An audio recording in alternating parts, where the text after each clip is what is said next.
Good evening, everyone.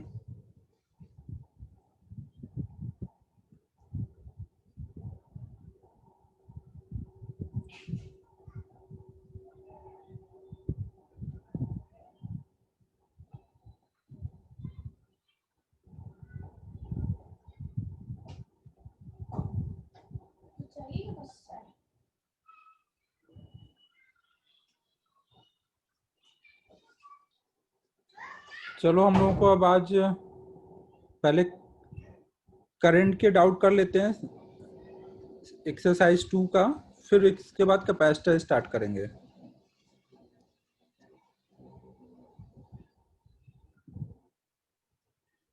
Result यार इस बार थोड़ा सा यार प्रॉब्लम है टेक्निकल। बच्चों ने परफॉर्म बहुत अच्छा किया है, लेकिन कुछ टेक्निकल प्रॉब्लम की वजह से उनका रिजल्ट इम्प्रूव भी नहीं हुआ है। इस बार देखो ये एक प्रॉब्लम हो गई है कि अगर मान लो आपने 10 बच्चे एग्जाम दिए, 10 में अगर आप सेकंड बच्चे हो, सेकंड रैंक है आपकी, अगर आपकी सेकंड रैंक है तो परसेंटाइल कितना आएगा? 90 परसेंटाइल ना। आप आप 90% बच्चों से आगे हो। लेकिन अगर 5 बच्चे एग्जाम दे और आपकी सेकंड रैंक आए, तो उस टाइम पे क्या होगा? 80 परसेंटाइल आएगा, क्योंकि आप हर एक बच्चा मतलब 20%। समझो, तो अगर नंबर ऑफ स्टूडेंट कम हो जाए, नंबर ऑफ स्टूडेंट कम हो जाए, अब इसमें हुआ क्या है, जो 10 में से जो 5 अब कम हुए हैं, वो 5 वही वाले थे जो नहीं पढ़ने वाले थे। तो अच्छे बच्चों ने मेहनत करके अपना भले ही मार्क इंप्रूव कर लिया, बट उनका परसेंटाइल इंप्रूव ही नहीं हुआ। एक दर्शन जैन करके बच्चा, उसका लास्ट टाइम 92 मार्क था, इस बार 155 मार्क है। फिर भी 92 पे उसका परसेंटाइल ज्यादा अच्छा है 155 से। उसका फाइनल इसके हिसाब से परसेंटाइल आया है। तो ये सबके साथ ही ये हुआ।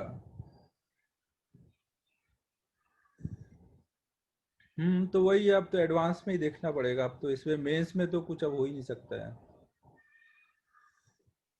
बच्चों के मार्क्स काफी ज्यादा ज्यादा आए हैं। जैसे लास्ट टाइम अपना थर्ड रैंक 150 मार्क्स पे था, लेकिन इस बार 150 मार्क्स के ऊपर बहुत सारे बच्चे हैं। लेकिन वही है कि वो इम्प्रूव ही नहीं हो सकता, नंबर ऑफ स्टूडेंट बहुत कम हो गए हैं। टॉपर फिर वो ओम गुंजाल का भी, वो जो पिछली बार आया वही अच्छा है सबका। एक दो बच्चे हैं जिनका इस बार अच्छा हुआ है, नहीं सबका पुराना वाला ही अच्छा है। तुम समझो 92 मार्क पे बेटर परसेंटाइल है। नहीं, वो तो लेवल तो सेम ही था। 92 मार्क पे बेटर परसेंटाइल है 155 से, तो कोई का कैसे इंप्रूव हो सकता है? हाँ, 75% ही अपीयर हुए, 25% ड्रॉप हो गए इस बार। समझो ना, तो अगर कोई का 92 मार्क पे बेटर परसेंटाइल आ रहा है 155 से, तो कोई का भी इंप्रूव हो ही नहीं सकता फिर तो।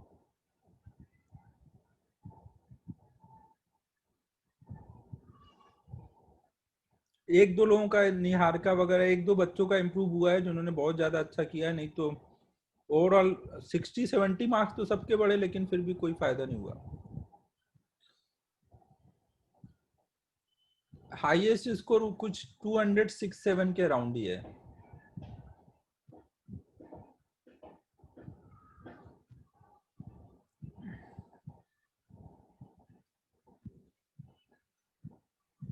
और जो भी ये अपने हाईएस्ट वाले हैं, ये सब एडवांस पे ही फोकस किए हुए हैं, ये मेंस पे इनको फोकस भी नहीं है। गुंजाल वगैरह का पहले से ही मेंस हो चुका है, तो वो तो ऐसे ही है। रैंक कुछ 600 आई है गुंजाल की। गुंजाल ओबीसी में है, तो उसको उसका फायदा है।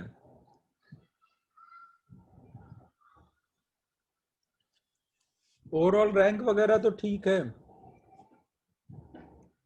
बट ये वाले मेन मतलब बहुत ज्यादा फायदेमंद हुआ नहीं कहीं से भी, सबका वही पुराना ही रह गया।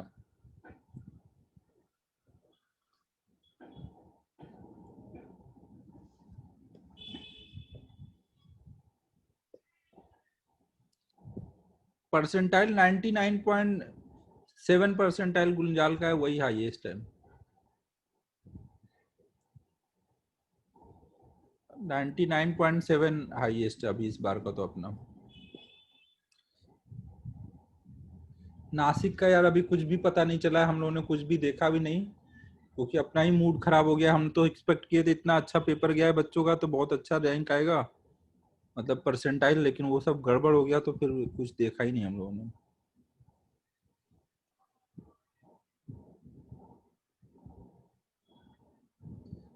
अब वो पता नहीं यार, इस लोग की अब तुम्हारे साथ देंगे या क्या होगा। जो ड्रॉप नहीं दिए हो सकता है, बट मेनली वो लोग हैं जो नहीं पढ़ने वाले बच्चे थे ना, नहीं पढ़ने वाले बच्चे थे, इसलिए कोई फायदा होगा नहीं वैसे वो किसी के साथ दें।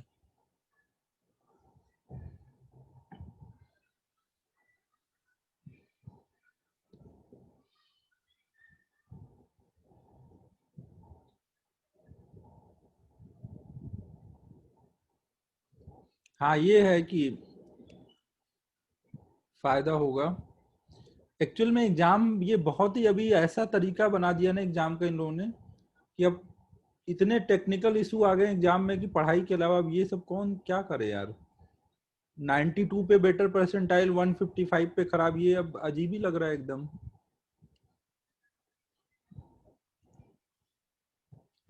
नहीं नहीं, जैन में तो नहीं होगा यार, वो तो डिले होगा ही।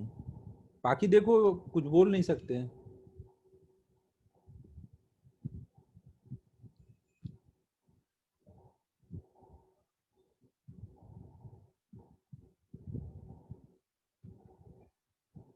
बेस्ट स्कोर यार नहीं पता चला।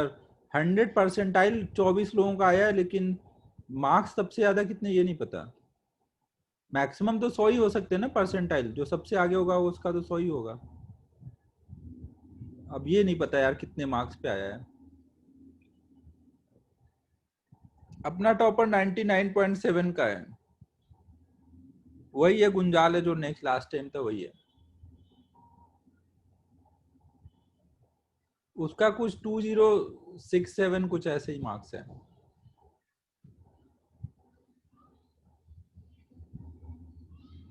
राठी ने इस बार बहुत अच्छा किया है, वो भी 200 पहुंच गया, लास्ट टाइम 150 था।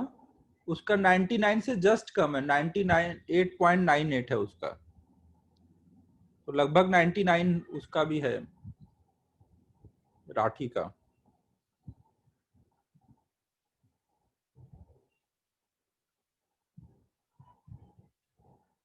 गुंजाल का 600 कुछ रैंक आया है। उसका वो कैटेगरी रैंक है, उसके कैटेगरी में ओबीसी है वो। वो एक्चुअली में मेंस का पढ़ नहीं रहा था, जनवरी के बाद में वो एडवांस पे ही लगा हुआ है, क्योंकि उसका जनवरी वाले से ही उसका अच्छा हो गया था मेंस तो।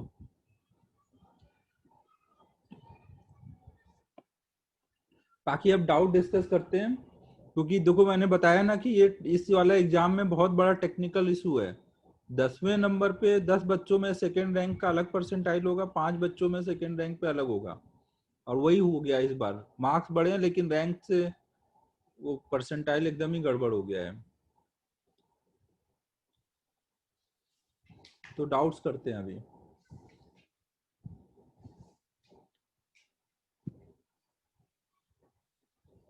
करंट इलेक्ट्रिसिटी का पहले एक्सरसाइज 2 का जो बचा हुआ था वो कर लेता हूँ, फिर कैपेसिटर स्टार्ट करेंगे ना। एक्सरसाइज 2 का बता रहा हूँ ना, करंट का 37।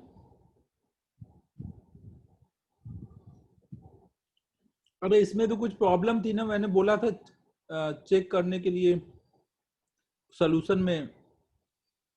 ये एक 2R/5 दिया है वो। हाँ, आप तुम लोगों को ही बोला था चेक करने को, मैंने नहीं चेक किया था।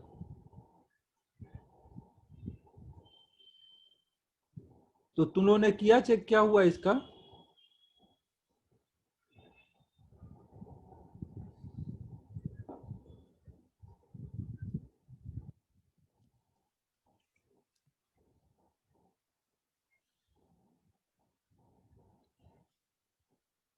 Question number 37 exercise 2, current electricity पहले कर रहे हैं।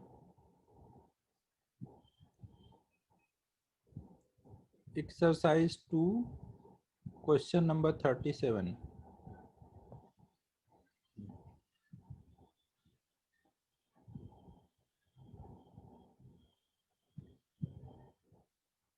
कोई ने सॉल्व किया? मैंने लास्ट टाइम बोला था तुम लोग को चेक करने के लिए, 2r/5 की जगह r/5 लेके देखो क्या हो रहा है, या सोल्यूशन में कैसे सॉल्व किया है, सोल्यूशन में चेक किया उन्होंने, सोल्यूशन में नहीं दिया है। अच्छा अच्छा अच्छा, 2r/5 की जगह r/5 लेके किया क्या किसी ने इसको? तो मैं अब ये कल करूंगा 37 ना, 2r/5 की जगह r/5 लेकर के, या अभी r/5 लेके कर ही देता हूँ ना, 1 मिनट रुको, r/5 लेके कर ही देता हूँ जो भी आंसर आएगा, क्योंकि 2r/5 तो फिर सेंस ही नहीं बनता वहां पे। रुक जाओ 1 मिनट में कर देता हूँ।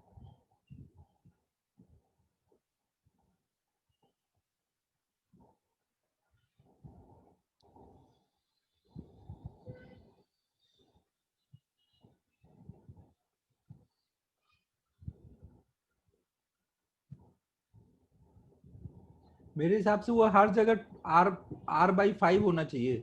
अगर ए और डी में रेसिस्टेंस ही नहीं लगाएंगे तो वो तो जीरो ही हो जाएगा ना, वो हर जगह r/5 है।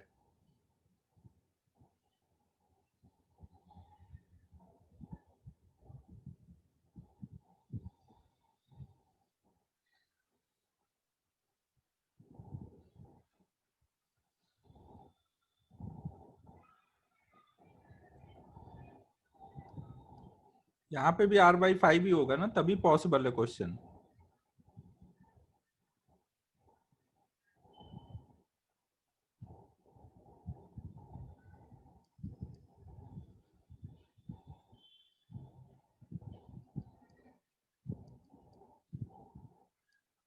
ए और डी का से हमें निकालना है, यहाँ से करंट इंटर कर रही है, यहाँ से बाहर आ रही है। 1 मिनट 1 मिनट, कुछ अलग क्वेश्चन है, 1 मिनट पढ़ने दो। सम ऑफ द रेसिस्टेंस, अच्छा सम ऑफ द रेसिस्टेंस लिख दिया है। What should be the resistance of the wire C B so that it draw double the current that enters in the wire BF। BF के comparison में BC में double आए। यहाँ सबका नहीं है सेम यार, ये तो अलग ही क्वेश्चन है। तो ये तो अब मेरे को चेक ही करना पड़ेगा अलग से सॉल्व करके ना, वैल्यू डाल डाल करके क्या होना चाहिए वहां पर। ये अलग क्वेश्चन है भाई, इसको फिर अब नेक्स्ट टाइम करता हूँ ना, मुझे लगा तुम लोग करोगे चेक, मैंने किया नहीं इसलिए। तो अभी ये जाने दो ना, इसमें तो कुछ तो वैल्यू सही से गिवन नहीं है तो मेरे को चेक करना पड़ेगा। नेक्स्ट बताओ फिर।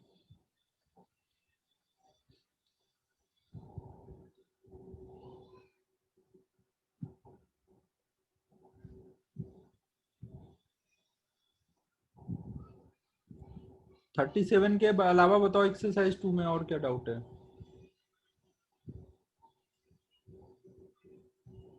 नहीं है 37 के अलावा और? ठीक है फिर कैपेसिटर स्टार्ट करते हैं ना।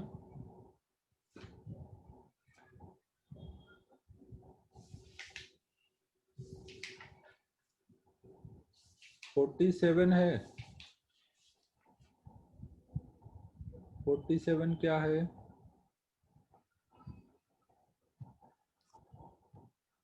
एक्सरसाइज 3 तो अलग से ही करो ना, अलग से ग्रुप बना बना के बता दूंगा, या उसका भी देखता हूँ लगाता हूँ ना, एटलीस्ट 1 2 तो पहले सबका करा लेने दो ना, 3 वगैरह तो अलग से कराता रहूंगा। अब हर सैटरडे ही डाउट सेशन रख दूंगा ना, तो उसमें अब जब खाली रहूंगा तब 3 का कर लेंगे। नहीं नहीं नहीं, अभी कैपेसिटर का कराना जरूरी है ना, इतने दिन हो गया कैपेसिटर पड़े हुए, ज्यादा डिले हो जाएगा तो फिर चैप्टर वीक हो जाएगा। 47 देख लो पहले।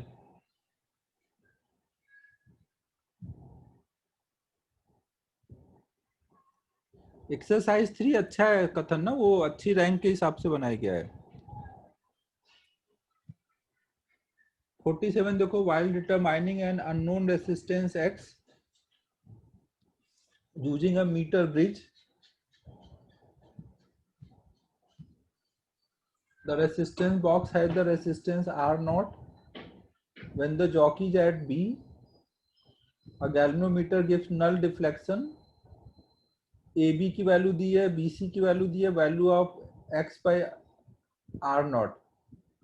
अबे ये तो व्हीट स्टोन का सिंपल सा क्वेश्चन है भाई, ये क्यों पूछ रहा है? देखो इसमें ये बोला जा रहा है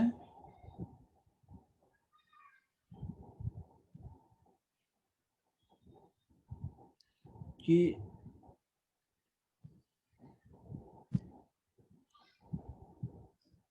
ये रेसिस्टेंस बॉक्स है, गैल्वेनोमीटर लगा हुआ है, जॉकी लगा हुआ है, यहाँ पे स्ट्रिप लगी हुई है, उस पे वायर लगाया गया है,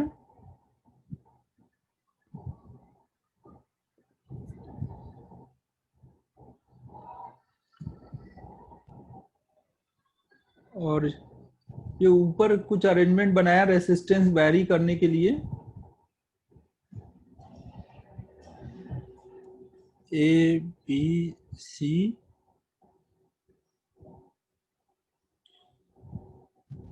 तो हमें बोला गया है कि x और ये R नॉट हो गया, ये 80 है, ये 20 है,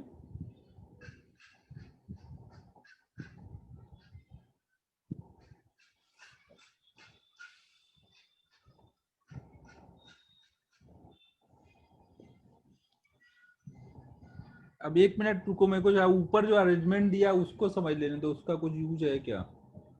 ऊपर जो अरेंजमेंट दिया है वो रेसिस्टेंस वैरी करा सकता है, ऐसा कुछ बोला गया है, बट ऊपर का कुछ इंफॉर्मेशन नहीं है। हाँ, तो अब देखो इसके साथ पैरेलल में कुछ और भी रेसिस्टेंस मान लो हमने लगा दिया, रियोस्टैट कोई लगा दिया है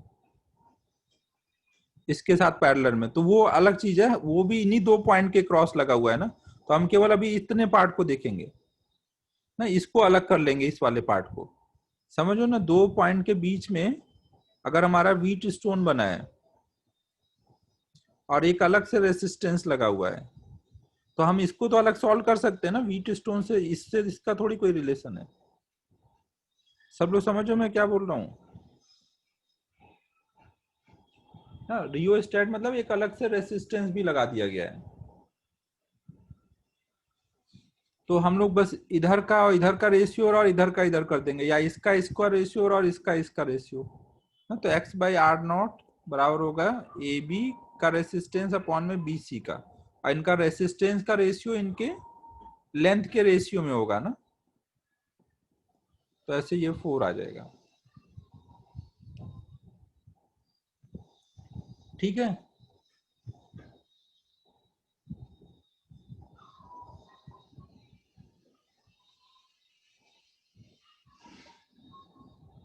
अब कैपेसिटर करते हैं ना।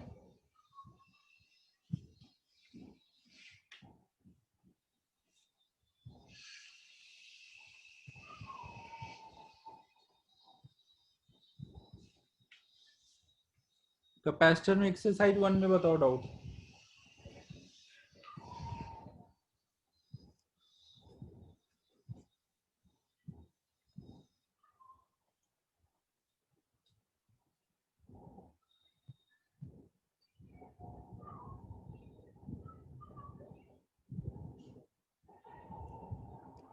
इनटेक्स तो सारा कर दिया था ना डिस्कस,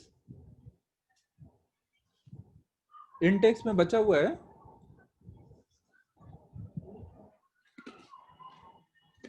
आरसी का नहीं किया था?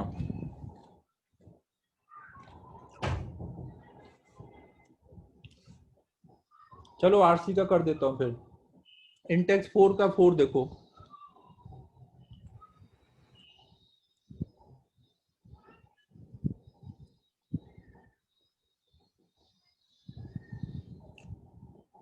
देखो इसमें क्या है, time constant of RC circuit is 2 by ln2, discharge capacitor is discharged at time t equal to 0, ratio of charge on the capacitor at t equal to 2 second and t equal to 6 second। अबे प्रतीक ये कौन सा question हुआ, ये तो सीधे फॉर्मूले based है। कब जब भी डिस्चार्ज होगा तो E equal to Q equal to ऐसे लिखोगे ना, इनिशियल Q E के power minus T by tau, ऐसे ही डिस्चार्ज होता है ना, डिस्चार्जिंग की बात चल रही है ना, आरसी सर्किट है। हमने एक कैपेसिटर लिया है जो कोई जिसको इनिशियली क्यू चार्ज दे दिया, फिर टाइम जीरो पे एक रेसिस्टर से कनेक्ट किया ना, टाइम जीरो पे स्विच क्लोज किया, तो अब ये चार्ज कम होता जा रहा है।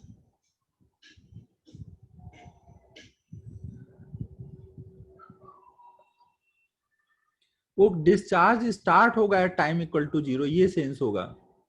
जब एक बार डिस्चार्ज हो गया तो 2 सेकेंड और 6 सेकेंड पे क्यों ही पूछेंगे। Discharge at T equal to zero मतलब टी इक्वल टू जीरो पे डिस्चार्ज होना शुरू हो रहा है।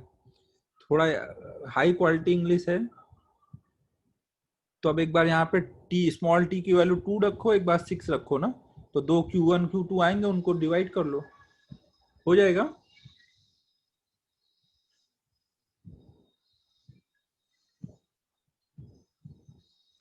नेक्स्ट,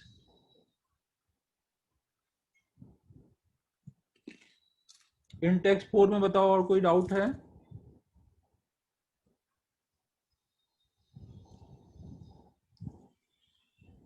ठीक है, एक्सरसाइज 1 में 17 देख लो पहले।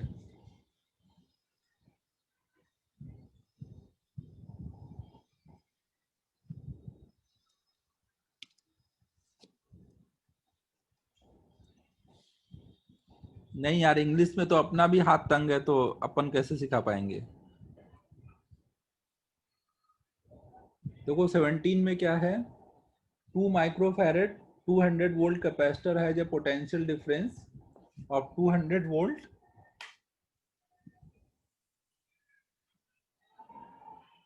it is disconnected from battery, and then another uncharged capacitor is connected parallel to it, then potential difference become 20 volt, then the capacity of other। अबे ये तो फॉर्मूला सीधे पढ़ाया था ना भाई, फाइनल वोल्टेज इक्वल टू क्या होता था, C1 V1 plus C2 V2 upon C1 plus C2 ना। ये फाइनल वोल्टेज अपन ने किया था ना कनेक्ट करने पर।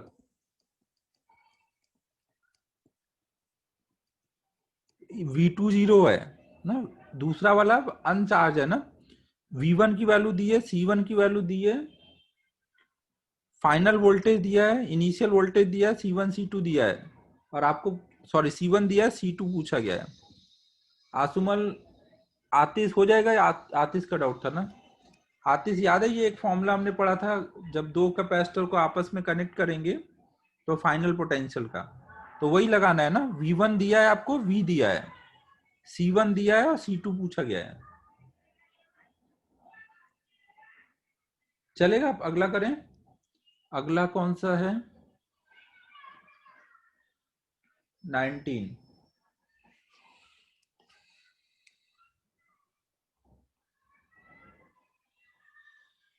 Two identical capacitors are joined in parallel, charged to potential V, then separated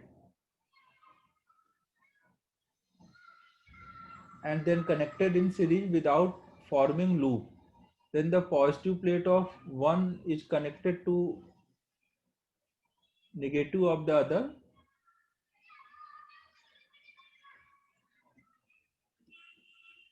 तो इसमें ये बोला गया कि दो कैपेसिटर हमने लिए,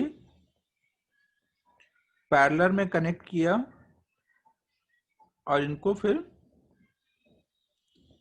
V वोल्ट की बैटरी से लगाया होगा, तो दोनों V वोल्ट तक चार्ज हो गए, प्लस माइनस प्लस माइनस। अब इनको क्या किया गया है,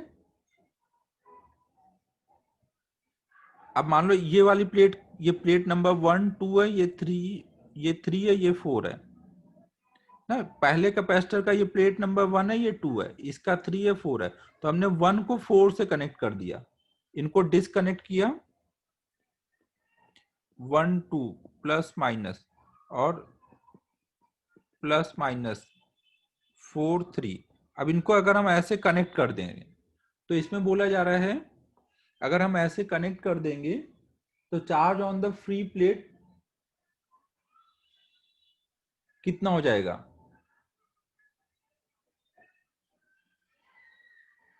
हाँ, 1 को 4 से कनेक्ट किया गया है, प्लस को माइनस से ना। अच्छा, प्लस को माइनस से, सॉरी सॉरी सॉरी, गड़बड़ हो गया।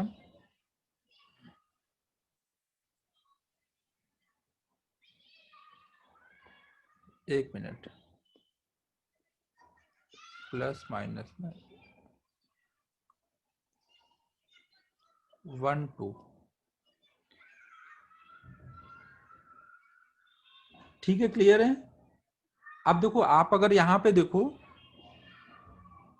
ये सब आइडेंटिकल थे ना, तो सब पे इस पे कुछ प्लस क्यू चार्ज आया होगा, इस पे माइनस क्यू, इस पे माइनस क्यू, इस पे प्लस क्यू। नहीं, ये सब प्लेट्स ऐसे हैं ना। अब आपने ऐसे प्लेट रखे हुए हैं ना, अब आपने ये प्लेट्स रखे हुए हैं, इनको कनेक्ट कर रखा है। टोटल पूरे को चार्ज कितना दिया आपने, पूरे सिस्टम को 0 चार्ज दिया है, तो आउटर प्लेट पे तो 0 ही रहेगा। इस वाले प्लेट का माइनस क्यू चार्ज जा नहीं सकता। अगर यहाँ का चार्ज जा नहीं सकता, तो इस माइनस क्यू का सामने प्लस क्यू ही रहेगा ना। और इस प्लेट का प्लस क्यू जा नहीं सकता, तो इसके सामने का माइनस क्यू बना रहेगा। तो कहीं कोई चेंज आ पाएगा चार्ज में, चार्ज के डिस्ट्रीब्यूशन में? नहीं आ पाएगा ना। जब तक सर्किट क्लोज नहीं होती, जब तक ये पूरी सर्किट क्लोज नहीं होगी, तब तक चार्ज का डिस्ट्रीब्यूशन चेंज नहीं करेगा ना। जो जहां चार्ज है वैसे ही रखा रहेगा।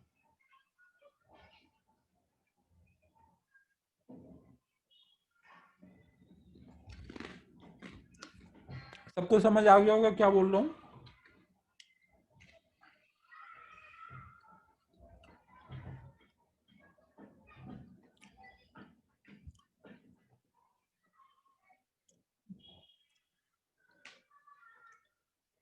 ट्वेंटी वन देखते हैं अब।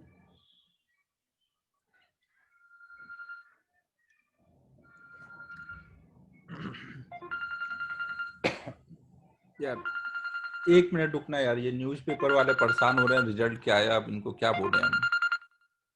एक मिनट रुको।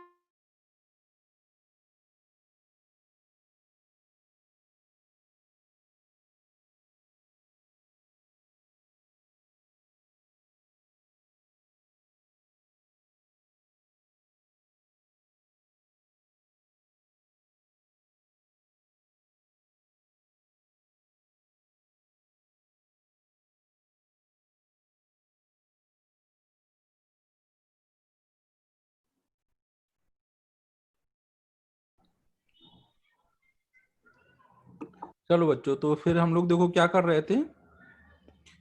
ये सबने चार्ज का डिस्ट्रीब्यूशन समझ लिया ना, टोटल चार्ज पता है, और जिन प्लेट का चार्ज चेंज नहीं होगा वो पता है, तो उसको देख करके हम बाकी का चार्ज लिख देंगे।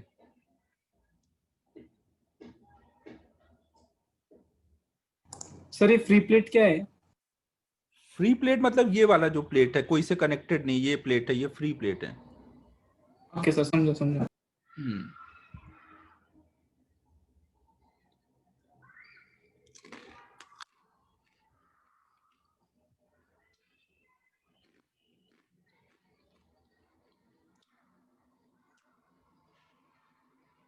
सब लोग एक चीज ये समझ गए इस बार के एग्जाम से एक चीज सब लोग समझ लेना, जनवरी वाला एग्जाम बहुत इंपॉर्टेंट है। मैंने लॉजिक समझाया आपको कैसे ज्यादा इंपॉर्टेंट है। समझो ना, 10 बच्चे अगर एग्जाम देते हो और आप सेकेंड रैंक लाते हो, तो आप 90% लोगों से आगे हो। लेकिन आप 5 बच्चे एग्जाम दे रहे हो, आप सेकेंड रैंक लाते हो, तो अब इस बार आप केवल 80% बच्चों से ही आगे रहोगे। अब वो करेंगे क्या? अब आपका जैसे ये दोनों का मिला के परसेंटाइल 80 काउंट कर लेंगे, फिर टोटल नंबर ऑफ बच्चे तो 10 है, दोनों का मिला के वो 10 देंगे, और फिर 10 में से रैंक दे देंगे, तो आपका एक्चुअल रैंक फिर हट जाएगा वहां पर। ये पता नहीं इस टेक्निकल चीज पे उनका ध्यान क्यों नहीं जा रहा है, ये बहुत बड़ा ब्लंडर हुआ है इस बार एग्जाम में।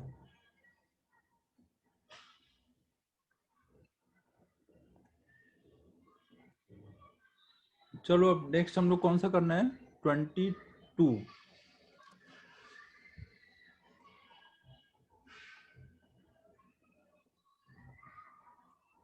22 में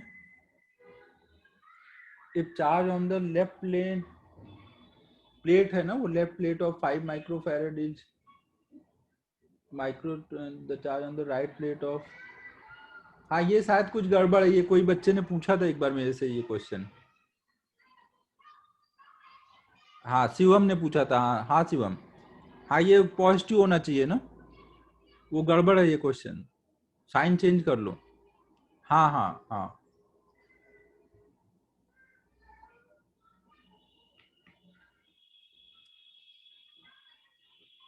फिर बताओ नहीं ना, बस साइन चेंज करना है, बाकी तो क्वेश्चन सिंपल है।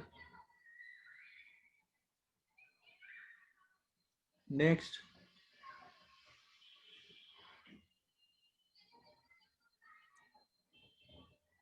21 दिया बताया तो अभी, अच्छा 21 नहीं बताया, अरे एक मिनट एक मिनट, हाँ एक मिनट मैं भूल गया। 21 देखो, देखो क्या है, a 10 microfarad capacitor and a 20 microfarad capacitor are connected in series across a 200 volt supply line। ना, एक 10 वाला लिया और एक 20 वाला लिया और इसको 200 वोल्ट से कनेक्ट कर दिया।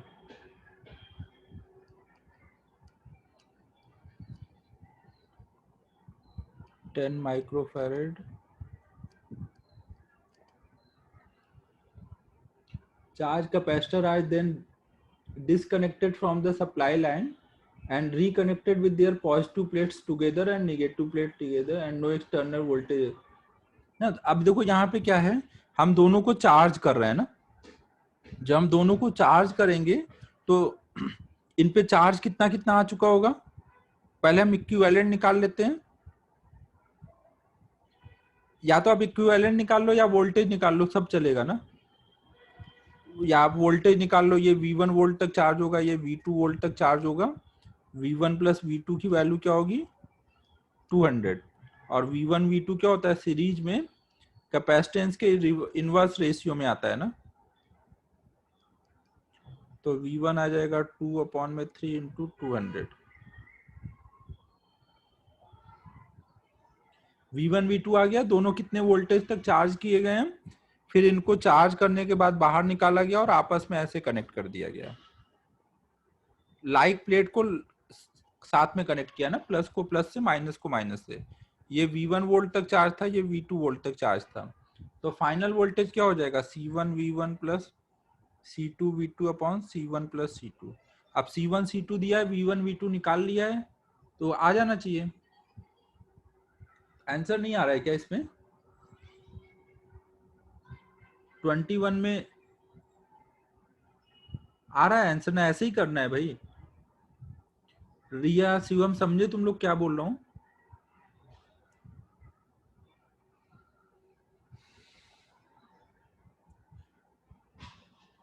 ठीक है चलो नेक्स्ट बताओ।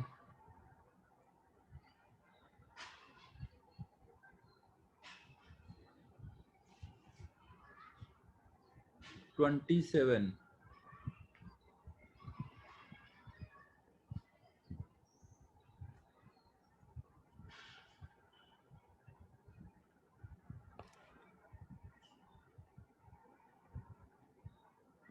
27 में देखो क्या है, in the adjoining figure 3 capacitor C1 C2 C3 are joined to a battery,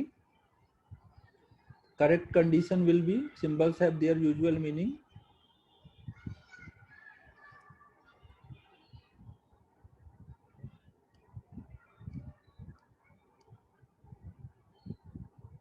ये बस सीरीज पैरेलल का कॉन्सेप्ट चेक किया जा रहा है।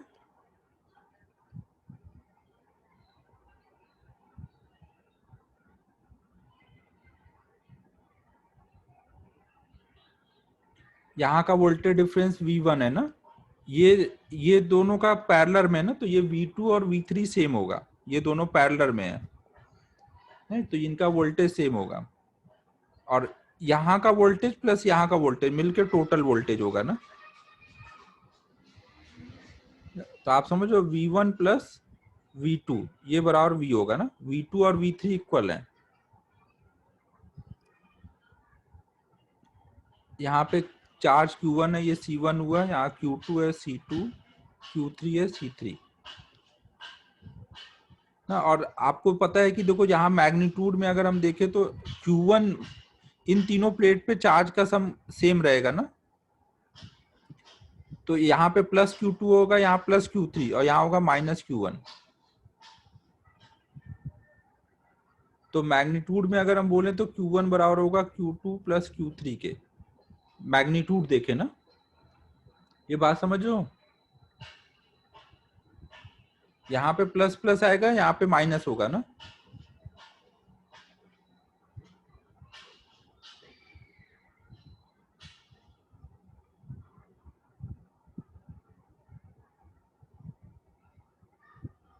राज क्या बोल रहे हैं?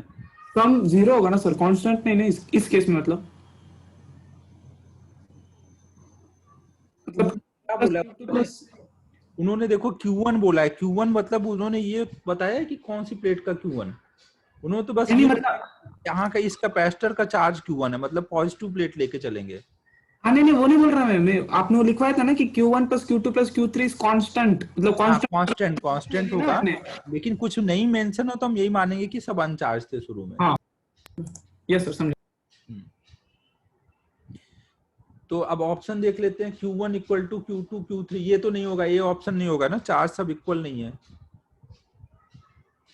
और बी ऑप्शन में Q1 equal to Q2 plus Q3। और वोल्टेज वाला देख रहे हो, वो गलत है। वोल्टेज में बस V1 प्लस V2 लिखोगे या V1 प्लस V3 लिखोगे ना। यहाँ से यहाँ तक का वोल्टेज और यहाँ से यहाँ तक का, ये सम बराबर V होगा ना। तो सी ऑप्शन हो जाएगा ना, सी आ जाएगा। सायली समझी क्या?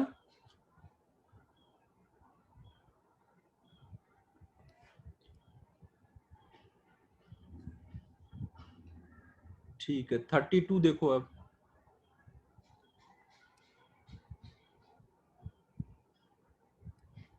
In the adjoining figure, 4 capacitors are shown with their positive capacity and potential difference. Charge and PD across 4 microfarad capacitor will be.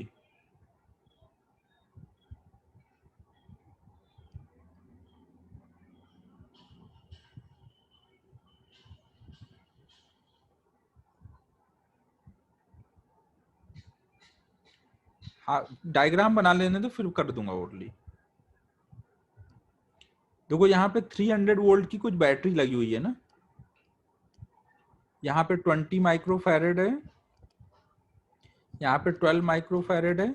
इसका आप इक्विवेलेंट निकाल लो ना। आचल ये समझ लीजिए, इसका इक्विवेलेंट निकाल ली, 4 और 4 तो 8 आ जाएगा ना। 4 और 4 8। तो अब ये 28 और 12, 28 और 4 12, ये तीनों किस में होंगे फिर बाद में? सीरीज में होंगे ना।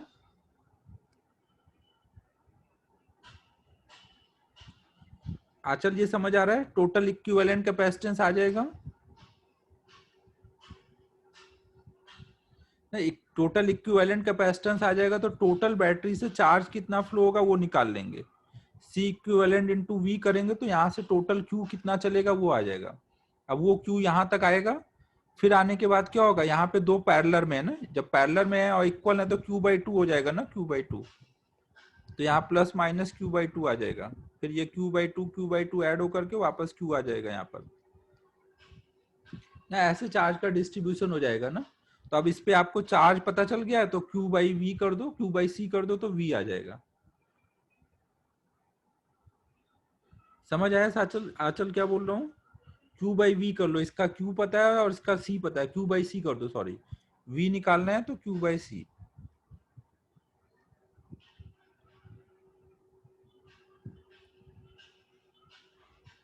44 देखो अब।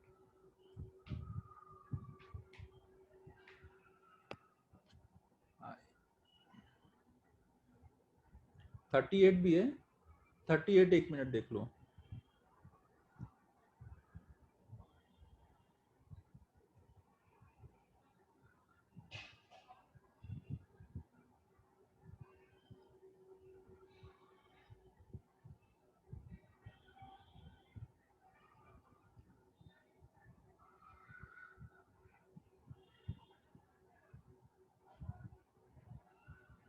रुको सर, क्या हुआ? 39 अच्छा 39 है क्या?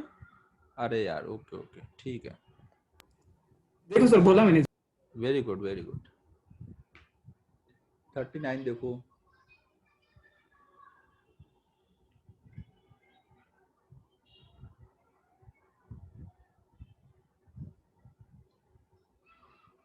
देखो इसमें ये बोला गया है। नहीं नहीं सौरभ, जाने दे भाई। इस बार तो तू भी बोल सकता था, तूने तो बोला भी नहीं।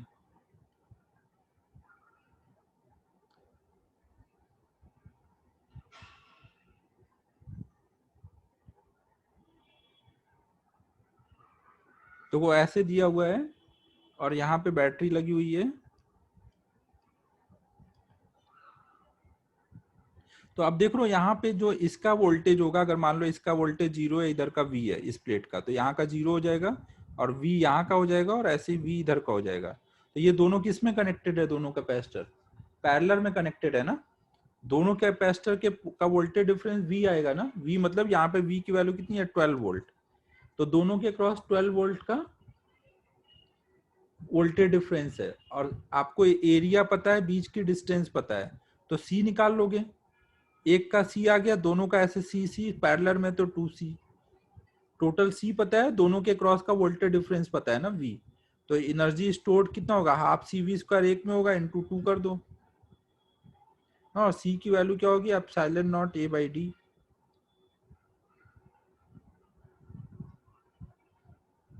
एनर्जी स्टोर्ड पूछा है ना।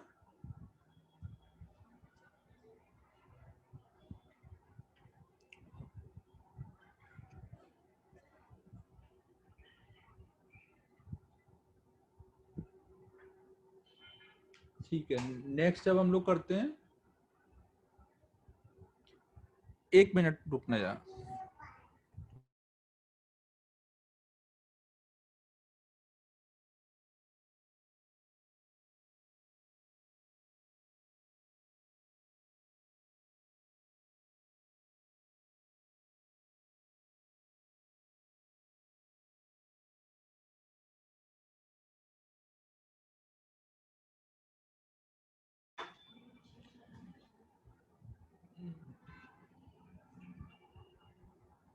अजीम अब, अरे यार देख ले, अच्छा जल्दी जल्दी देख ले। देख यहाँ का वोल्टेज 0 मान ले, इधर का 12, तो यहाँ का इस प्लेट का 0 होगा, इसका 12 आ जाएगा ना, इसका भी 12। तो ये दोनों पैरेलल में आएंगे ना, वोल्टेज डिफरेंस सेम है।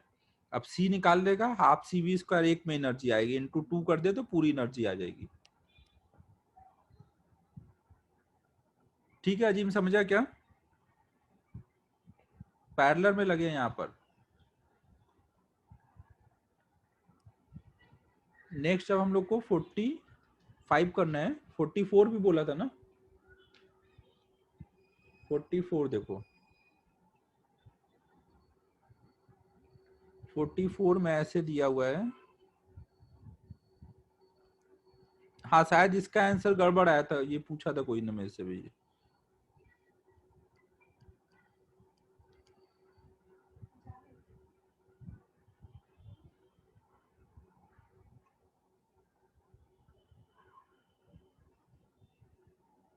इसमें हमें ये C1 दिया है, ये C1 है, ये C1 है और ये C1 है। 4 identical connected diagram when the battery of 6 volt is connected across A and B। तो charge stored is found to be, charge stored ये किस में निकाला आपने?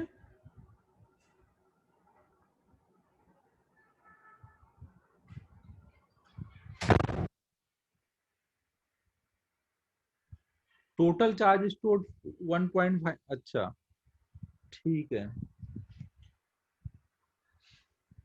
तो अब हम लोग इक्विवेलेंस, अगर इक्विवेलेंट कैपेसिटेंस यहाँ पे निकालें, मान लो ये पॉइंट ए है ना, तो इस पॉइंट का पोटेंशियल VA बोल सकते हैं, इस पॉइंट का VA, अगर इसका VB बोल दें तो इसका VB हो जाएगा। तो अब देख लो यहाँ पे इसके क्रॉस वोल्टेज डिफरेंस कितना है? VA minus VB। इस पूरे के क्रॉस VA माइनस VB और इसके क्रॉस VA माइनस VB। तो टोटल पैरेलल में कितना आएगा? C1 और C1/2। नहीं, इन दोनों का इक्विवेलेंट कितना है? C1/2। तो टोटल हो जाएगा C1 और C1/2 ना। तो ये कितना आ जाएगा? 5/2 C1। ये इंटू C इंटू V कर देंगे तो ये Q होगा ना। तो ये Q दिया हुआ है हमें और हमें निकालना है C1। तो C1 आ जाएगा 2Q/5V। वैल्यू डाल दें 2, Q की वैल्यू है 1.5। ये माइक्रो कूलम में डाला है तो आंसर माइक्रो फैरेड में आएगा ना।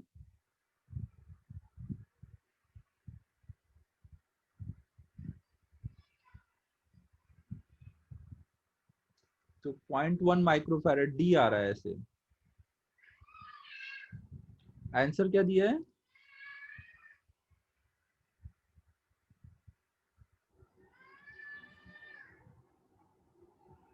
बी दिया है, हाँ बी तो नहीं पॉसिबल है कहीं से भी, तो डी आंसर ही है। ठीक है,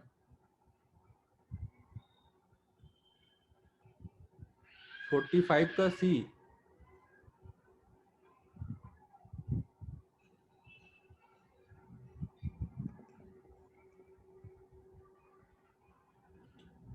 एक मिनट चेक कर लेता हूँ।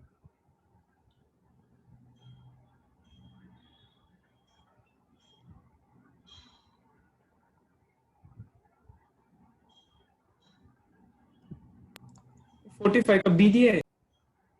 45 का बी दिया है। अच्छा अच्छा, ठीक है ठीक है आंसर सी आ रहा है पर ऐसा। ठीक है, बस कर लेते हैं, अभी कर लेते हैं।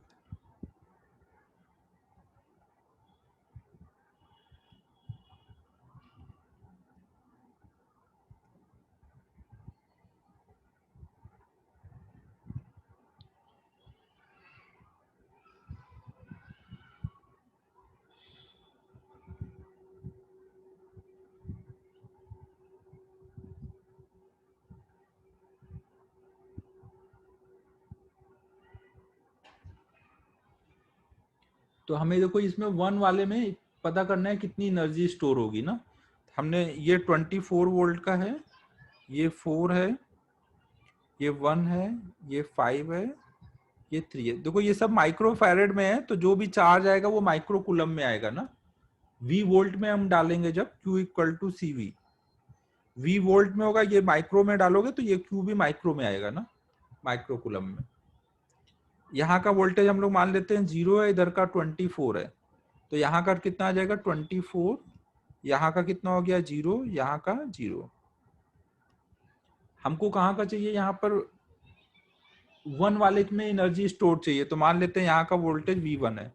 अब इसके लिए जंक्शन लॉ लगा देते हैं ना, तो वो कितना हो जाएगा V1 minus 24 into 3 plus V1 minus 0 into 5 ना इधर के लिए, और ऐसे V1 माइनस 0 इंटू 1। तो इससे V1 की वैल्यू देखो कितनी आ जाएगी 3, और ये 5 8 और 1, तो 9V1, ये इक्वल टू आ जाएगा 72, और हाँ 72 आ जाएगा।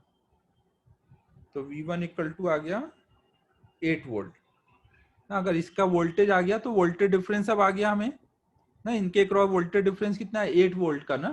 तो इसमें एनर्जी स्टोर पूछा है, तो अब कितना हो जाएगा हाफ सी वी स्क्वायर ना, ये हमने माइक्रो में रखा है तो माइक्रो जूल में एनर्जी आएगी ना, तो 32 माइक्रो जूल आ रही है।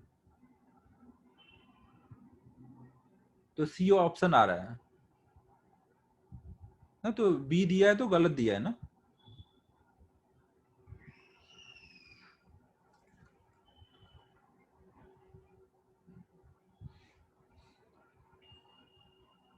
नेक्स्ट बताओ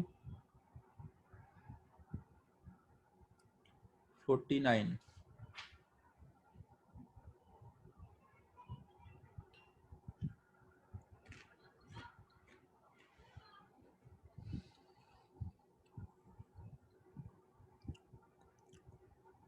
48 भी देख लो।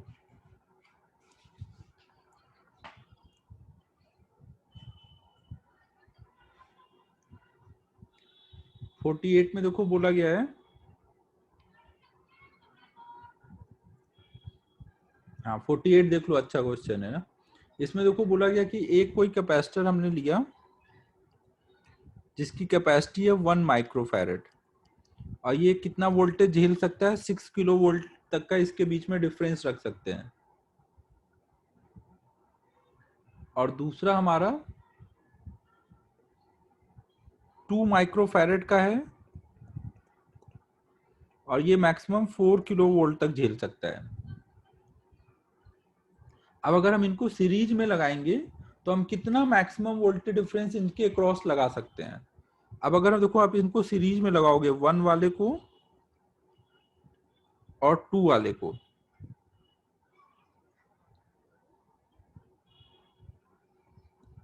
ना तो इसका वोल्टेज V1 है और इसका V2 है मान लो।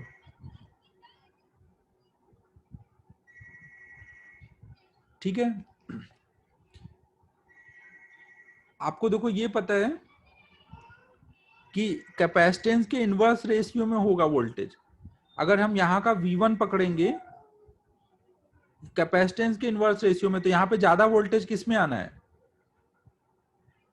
इधर का अगर 2 है तो इधर ज्यादा आएगा ना, 1 में ज्यादा आएगा और 2 में कम आएगा। जिसमें ज्यादा कैपेसिटेंस होता है उसमें कम वोल्टेज आता है ना। तो इसमें यहाँ पे अब जब हम सीरीज में लगाएंगे तो V1 ग्रेटर देन V2 आएगा। अब अगर मान लो आप इसको 6 लेते हो, अगर यहाँ 6 होगा तो यहाँ 6 से कम होना चाहिए। 1 मिनट रुकना ना, 1 मिनट रुकना।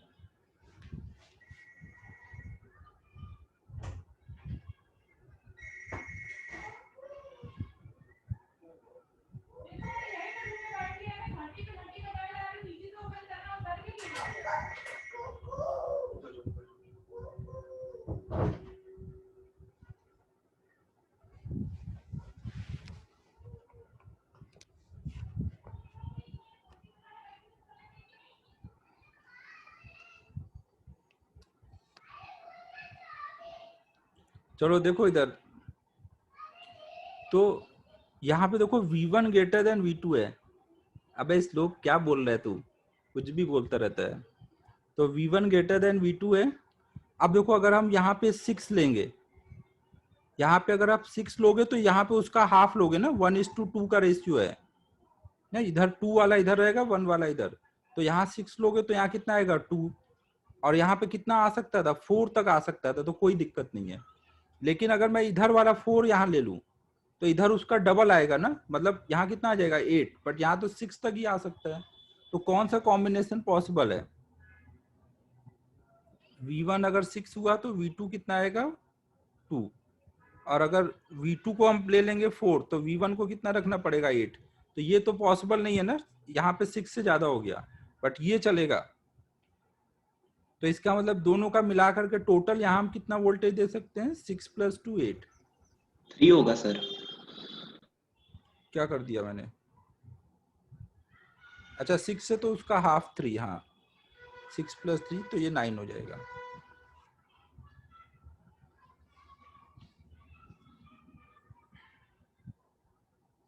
तो 48 सबको समझ आया ना? जो V1 V2 होता है वो कैपेसिटेंस के इनवर्स रेशियो में होता है ना।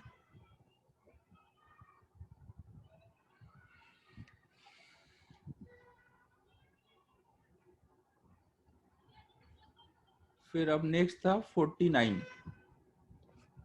49 पूछा था कोई ने?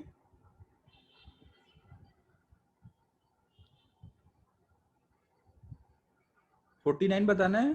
हाँ ठीक है।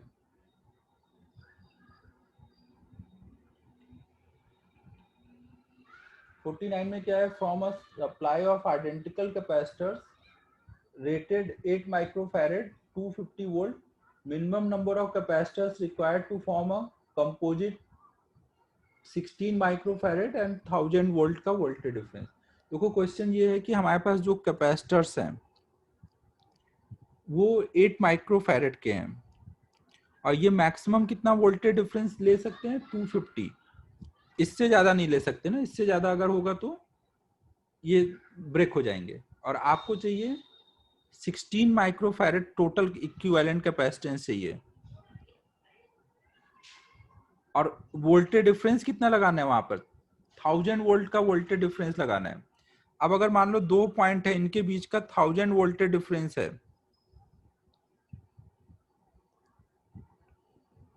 1000 वोल्ट के क्रॉस कनेक्ट करना है, तो एक पे मैक्सिमम कितना जा सकता है? 250। तो आपको ऐसे 4 लगाने पड़ेंगे एक लाइन में, तब जाकर के वो 250 आएगा। तो अब वोल्टेज आ गया सब पे 250। अब देखो सीरीज में लगाने से कैपेसिटेंस तो बढ़ नहीं सकता, हमें कम से कम कैपेसिटेंस लगा करके 16 तक पहुंचना है।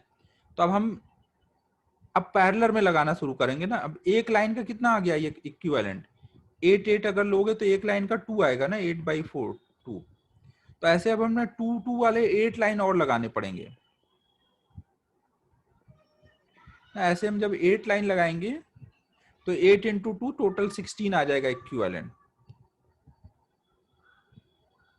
तो टोटल हमें कितने कैपेसिटर लगाने पड़े, एक लाइन में 4 और ऐसे कितने लाइन 8, तो 8 इंटू 4 32 ना। सीरीज में लगा करके हमने उनका वोल्टेज बैलेंस किया, फिर पैरेलल में लगा करके हमें जितना वो कैपेसिटेंस चाहिए था वो मिल लिया।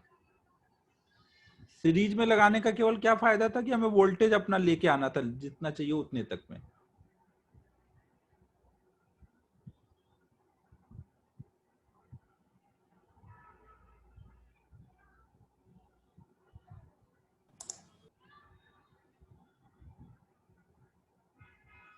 हाँ बोल सकते हैं सुजल, बोल सकते हैं। Maximum charge of lower Q equal to CV, हाँ मैं बोल सकते हैं, बोल सकते हैं। सर क्या बोल रहे हो, समझा नहीं।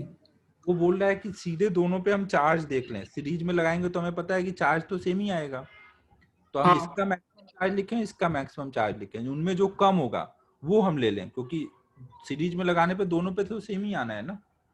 अगर अच्छा हम ज्यादा वाला 48। लेंगे, ज्यादा वाला दूसरे पे भी आना पड़ेगा सीरीज में हाँ सर। ना। तो वही जो हम लोग देखे उसी को बोलने का दूसरा तरीका हुआ ये।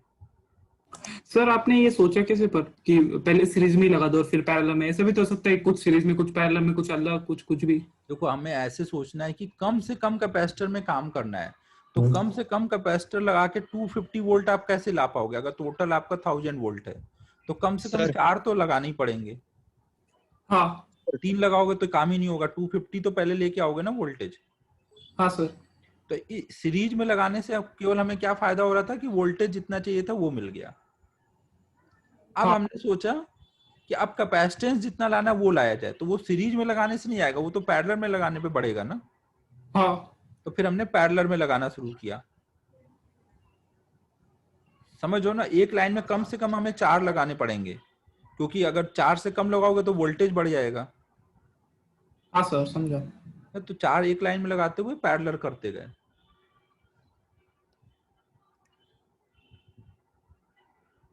ठीक है, तो 49 सबको क्लियर होगा।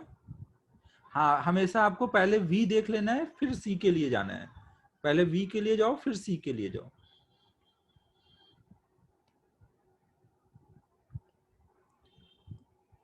फिर नेक्स्ट है 50।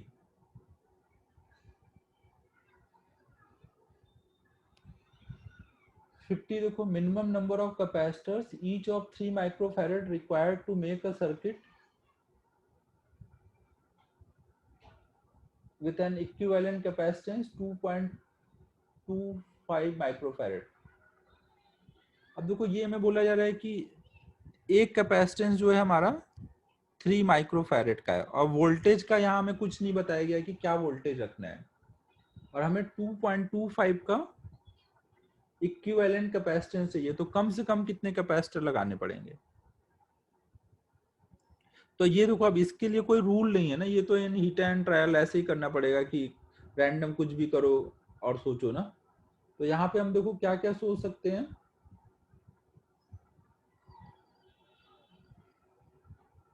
थ्री से हमें 2.25 लाना है, तो ये क्या क्या हो सकता है यहाँ पर।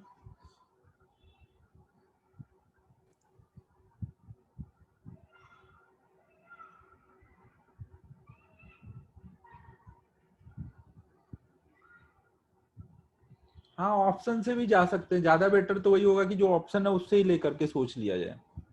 ऑप्शन से अगर हम सोचें तो 3 कैपेसिटर है पहला ऑप्शन। 3 कैपेसिटर को हम कैसे लगा सकते हैं, या तो तीनों सीरीज में लगा दें, या फिर 2 पैरेलल में लगाएं और 1 सीरीज में लगाएं ना, ऐसे कुछ कुछ कर सकते हैं। तो अगर तो मान लो दो 2 पैरेलल पैरेलल में 1 सीरीज लगाएंगे तो कितना आएगा, 3 और 3। आ जाता सर।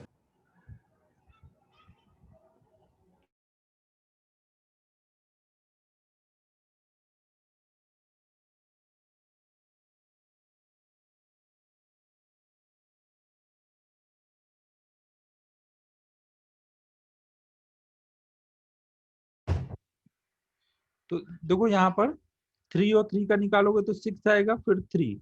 अब इनका सीरीज में निकालोगे तो आ जा रहा है ना। इस टाइप के क्वेश्चन में ऑप्शन ही ज्यादा बेटर है ना। सबसे कम से हमें शुरू करना है ना। सबसे कम जो है, सब मिनिमम नंबर है तो सबसे कम वाले ऑप्शन से स्टार्ट करो।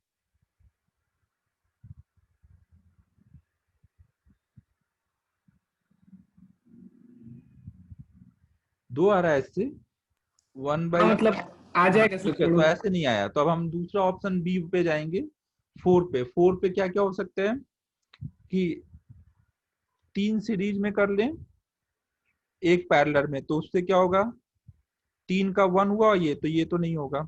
दूसरा क्या हो सकता है,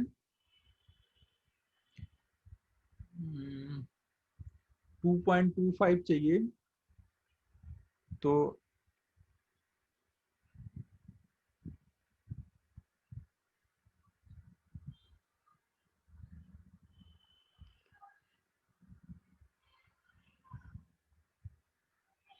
क्या, थोड़ा सोचने दो इसमें क्या होना चाहिए।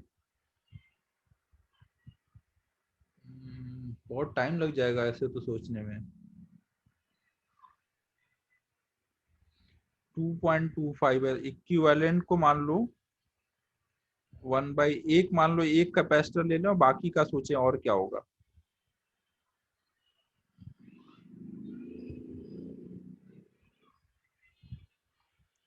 तो ये 1/c इक्वल टू आएगा 1/3 माइनस 1/2.25।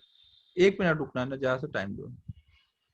हाँ वही, इसीलिए सोच रहा हूँ कुछ क्या कर सकते हैं।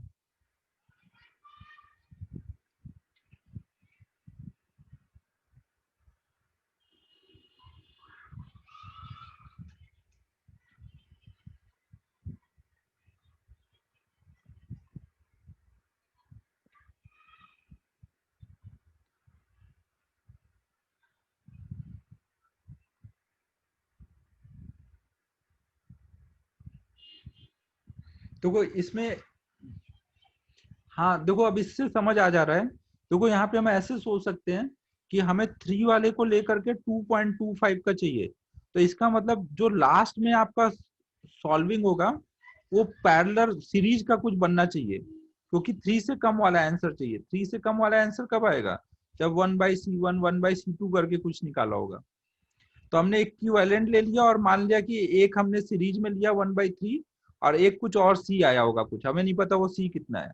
लास्ट में मान लो कुछ एक इक्विवेलेंट के साथ हमने एक 1/3 जब लगाया सीरीज में तो हमें मिल गया, तो सी की वैल्यू इससे हमें आई 9 ना, सी की वैल्यू 9 है। तो इससे हम लोग सोच सकते हैं कि अगर हम लोग 3 कैपेसिटर पैरेलल में लगा दें और उसके साथ एक हम सीरीज में लगा दें तो अपना काम हो जाएगा।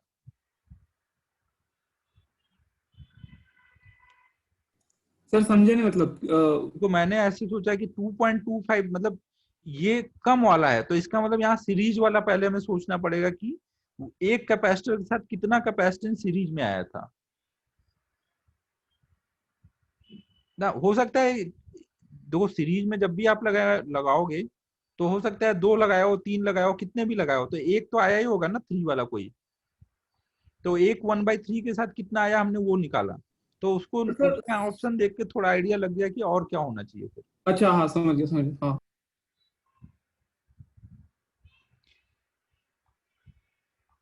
ठीक है, सबको समझ आया ना। और सर अगर दो पैरेलल में रहे तो मतलब दो सेट्स पैरेलल में।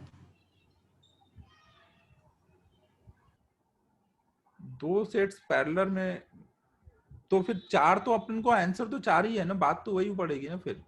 सर ये तो आपको पता नहीं ना। 2 सेट पैरेलल में अगर लेगा तो 3/2, मतलब ये इसका कितना आ जाएगा, 3 का 3 3 6 और 6, और फिर तो 3 आया ना, फिर क्या फायदा हुआ। मैं वो नहीं बोल रहा हूँ, मैं अभी इसको बढ़ा दिया बहुत ज्यादा 3 देखो बाई। यहाँ पे देखो कोई फिक्स मेथड था नहीं। अब आपको 2.25 दिया है तो आप डायरेक्ट इसको देख के नहीं समझ सकते ये किस चीज का इक्विवेलेंट है।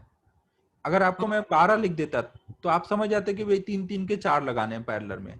कोई ऐसा ऑप्शन लिखता है जो उसको देख के ही समझ आ जाता है कि भाई ये होगा, तो हम तुरंत अप्रोच कर लेंगे। लेकिन उन्होंने इसी हिसाब से दिया ऑप्शन कि हमें समझ नहीं आ रहा है कि ये क्या है। तो इसके लिए मैंने इतना सोचा कि भाई 3 कैसे कम है, तो मतलब जरूर यहाँ सीरीज का कॉम्बिनेशन तो बना ही होगा। तो मैं एक स्टेप पीछे गया कि भाई 1/3 के साथ और क्या सीरीज में लगा होगा। अच्छा ना, तो एक स्टेप पीछे जाके मुझे इतना समझ आ गया कि भाई यहाँ 9 का बन रहा है ऑप्शन, तो फिर हमने फिर डायरेक्ट सोच लिया जैसे यहाँ पे सोच रहे थे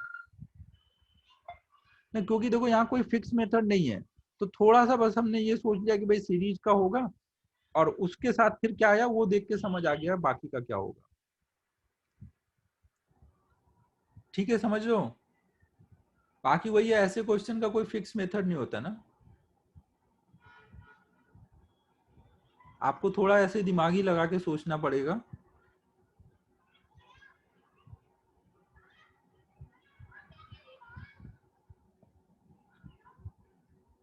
हाँ, एक मिनट, भंडारी कुछ व्हाट्सएप पे भेजा है, उसका देखो क्या बोलना चाह रहा है।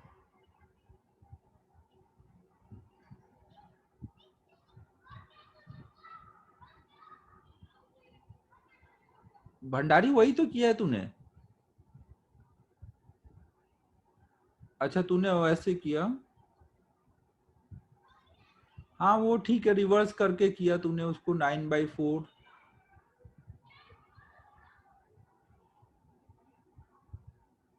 भंडारी ने भी दिमाग लगाया हुआ है, बट वही है, वो भी कोई ऐसा फिक्स मेथड नहीं है ना, वो भी आपको रैंडम ही सोचना है।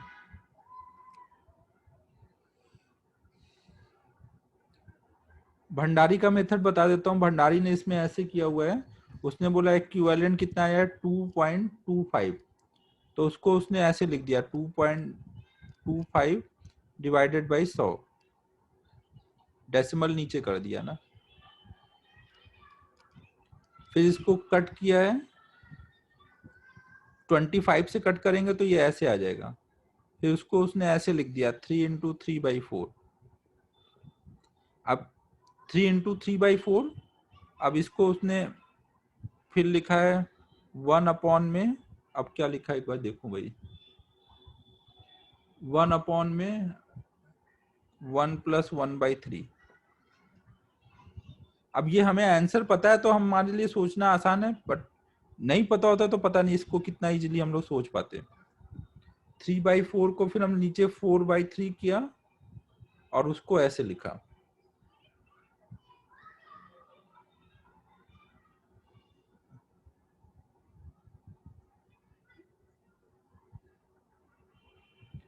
ये क्या किया, ये भंडारी ही अपन को बताएगा। भंडारी अनम्यूट करके बताओ भाई क्या किया है।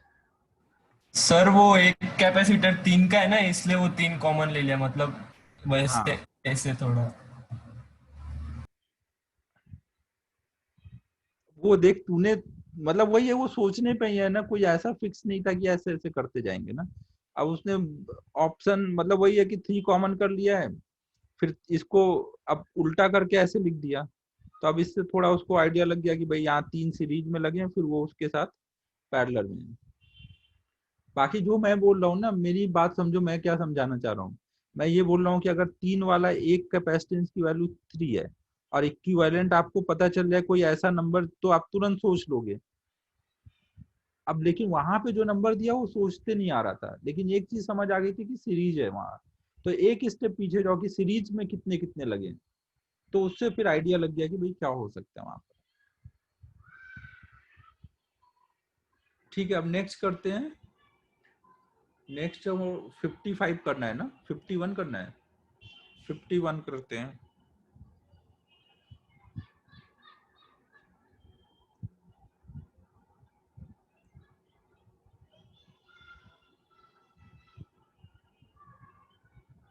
ऑफ द टॉपिक डाउट तो फिर बाद में ही पूछना, अभी यहाँ पे टाइम की कमी है। बाकी अगर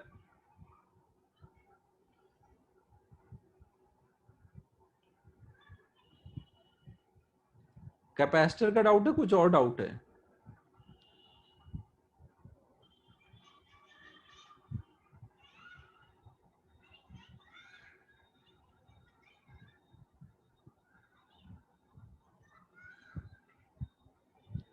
अच्छा, तो व्हाट्सएप पे डाल देना। 51 में देखो बोला गया है, कोई हमने कैपेसिटर लिया और उसको हमने एक बैटरी से कनेक्ट कर दिया।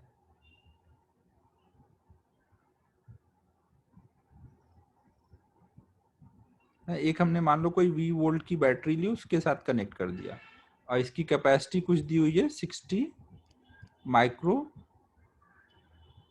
अच्छा चार्ज दिया हुआ है ना इस पे, ये चार्ज दिया हुआ है, इसकी कैपेसिटी कुछ C रही होगी, तो हम लोग Q इक्वल टू CV लगा करके V की वैल्यू निकाल सकते हैं ना। ये 60 माइक्रो कूलम है, यूनिट नहीं लिखता हूँ, बस ऐसे लिख देता हूँ 60 इक्वल टू CV। फिर अगली बार क्या हुआ है, हमने फिर यहाँ पे एक डाइलेक्ट्रिक डाल दिया ना। अगली बार जब डाइलेक्ट्रिक डाला तो यहाँ पर कैपेसिटेंस बढ़ गया ना, अब बढ़ के नया कैपेसिटेंस हो गया 120 माइक्रो। डाइलेक्ट्रिक कांस्टेंट पता नहीं, वो कुछ K टाइम्स आ गया होगा ना, नया डाइलेक्ट्रिक कांस्टेंट K टाइम्स हो गया, तो नया चार्ज कितना आ जाएगा, नया डाइलेक्ट्रिक कांस्टेंट इनटू V। ठीक है, समझ हो ना। और ये वाली वैल्यू हमें कितनी दी हुई है, Q डैश की वैल्यू, Q डैश की वैल्यू हमें 120 दी है ना, नया वाला। अच्छा देखो, इसमें बोला है 120 फ्लो हुआ है बैटरी से, पहले से 60 था और 120 और फ्लो हुआ है, तो टोटल कितना हो जाएगा 180 ना। इसको डालने के बाद और चार्ज फ्लो करके आया, तो एक्स्ट्रा कितना फ्लो करके आया वो बताया गया है ना। और हमें अब बताना क्या है, K की वैल्यू बतानी है ना। अब ये दो इक्वेशन को डिवाइड कर दोगे, K की वैल्यू आ जाएगी।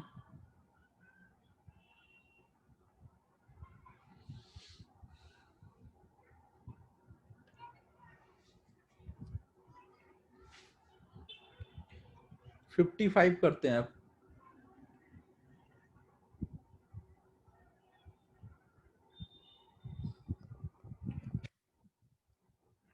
55 में देखो बोला गया है, the distance between plates of a parallel plate capacitor is 5D,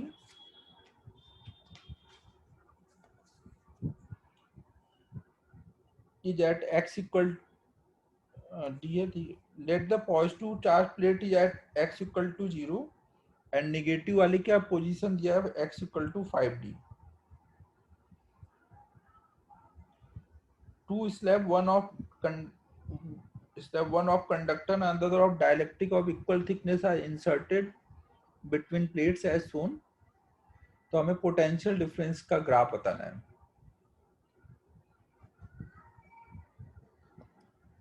देखो इसमें क्या क्या बोला गया है, एक चीज और ध्यान रखना, कोई भी कंडक्टर का डाइलेक्ट्रिक कांस्टेंट कितना होता है, इनफाइनाइट। कोई भी कंडक्टर के अंदर हमें पता है कि अगर जैसे बाहर इलेक्ट्रिक फील्ड ई है और कोई भी अगर हम कंडक्टर रख देते हैं, तो कंडक्टर के अंदर इलेक्ट्रिक फील्ड कितनी मिलती है, 0। तो E बाई के होना चाहिए ना, E बाई के 0 कब होगा, जब K कितना बोलोगे, इनफाइनाइट। डाइलेक्ट्रिक मीडियम में इलेक्ट्रिक फील्ड E बाई के हो जाती है, और कंडक्टर के अंदर हमें पता है कि 0 हो जाएगा, तो इससे हम रिलेट करके बोलेंगे कि कंडक्टर का डाइलेक्ट्रिक कांस्टेंट इनफाइनाइट होता है।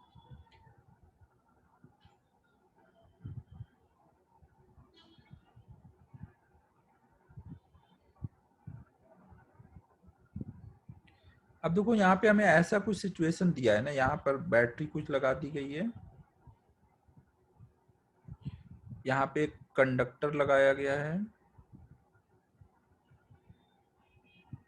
और एक डाइलेक्ट्रिक लगाया गया है। ये कंडक्टर है और ये नॉर्मल डाइलेक्ट्रिक है। ये x इक्वल टू 0, ये x इक्वल टू d, ये x equal to 2d, 3d, 4d, ये 5d ना, ऐसे है ये ना। ये पूरी x की पोजीशन लिखी हुई है ना, यहाँ से सारी डिस्टेंस लिखी हुई है। अब देखो यहाँ पे इलेक्ट्रिक फील्ड क्या होगी, कुछ अगर मान लो E नॉट है, अंदर कितनी हो जाएगी 0, फिर यहाँ पे E नॉट, और यहाँ कितनी हो जाएगी E नॉट बाई के, और फिर यहाँ पे E नॉट। ये सबको समझ आ रहा है। और पोटेंशियल डिफरेंस इक्वल टू क्या होता है, E इंटू डी ना। जैसे जैसे हम आगे बढ़ते जाएंगे पोटेंशियल कम होता जाएगा ना। अब देखो पहले यहां से यहां जाने में पोटेंशियल कम होगा ना, और ये लीनियर रिलेशन होगा ना, E इंटू डी में E कांस्टेंट है तो लीनियरली कम हो रहा होगा वो, नहीं जहां पे E यूनिफॉर्म है वहां पे लीनियर कम होगा ना। समझो ना, dv बाई डी एक्स क्या होता है, इलेक्ट्रिक फील्ड होता है। अगर E कांस्टेंट है तो dv versus v versus x के लिए आपका स्लोप क्या होगा, कांस्टेंट होगा ना।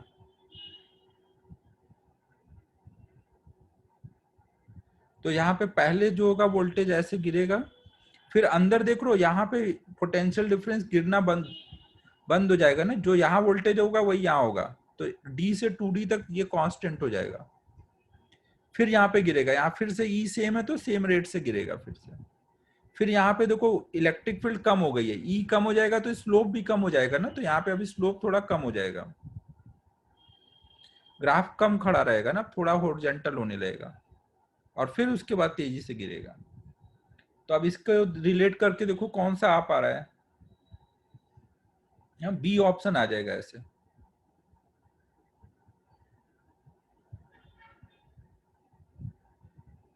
सबको अच्छे से चमका ना मैं क्या बोल रहा हूँ।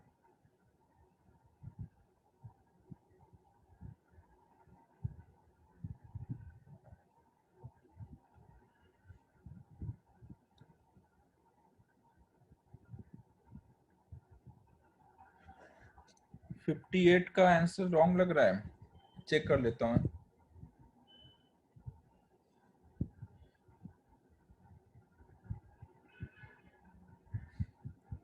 आंसर क्या दिया है, सी होना चाहिए इसका आंसर। इसका बी दिया है आंसर सर, है बी दिया है, बी। बी दिया है, सी होना चाहिए, वेरी थिन बोला है ना।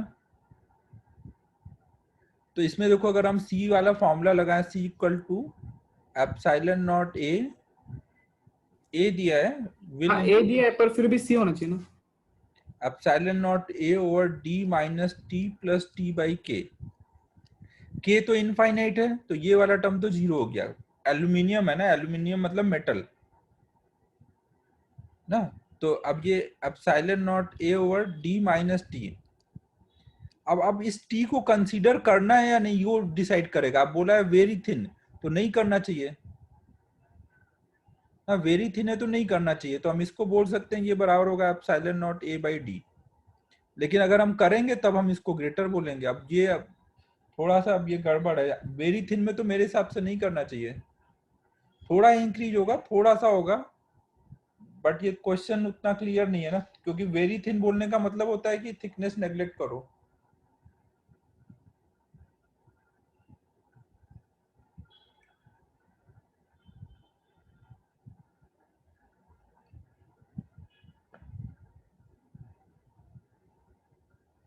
हाँ होगा, थोड़ा सा ज्यादा होगा, तो अगर इंक्रीज है ऑप्शन में तो ज्यादा बेटर तो वही हुआ ना। फिर अगर इंक्रीज ऑप्शन में है तो वही करेंगे, अगर नहीं होता तो हम रिमेन कांस्टेंट। अगला अप्रोप्रिएट आंसर रिमेन अनचेंज होता है। हाँ वही चक्कर है ना, अगर इंक्रीज दिया है तो ज्यादा बेटर ऑप्शन वही है। नहीं क्वेश्चन रॉन्ग कहाँ है भाई, अगर इंक्रीज ऑप्शन में दिया है तो इंक्रीज लगाओगे, नहीं दिया है तब रिमेन अनचेंज लगाओगे।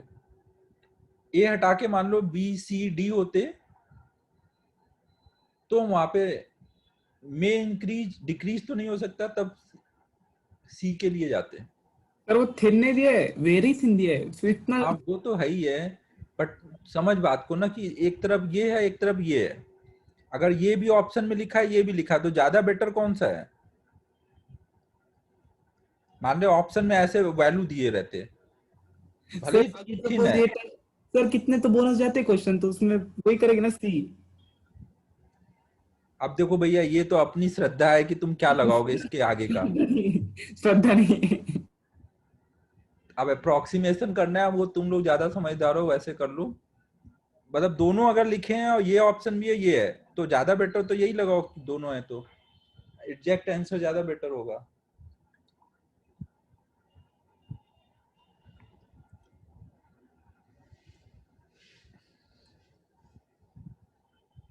नेक्स्ट देखते हैं 59।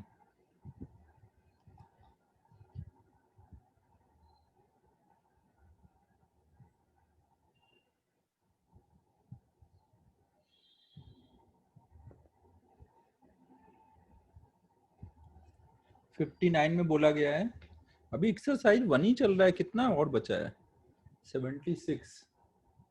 अच्छा, और कितने डाउट होंगे अभी इसमें? आज हो पाएगा एक्सरसाइज 1?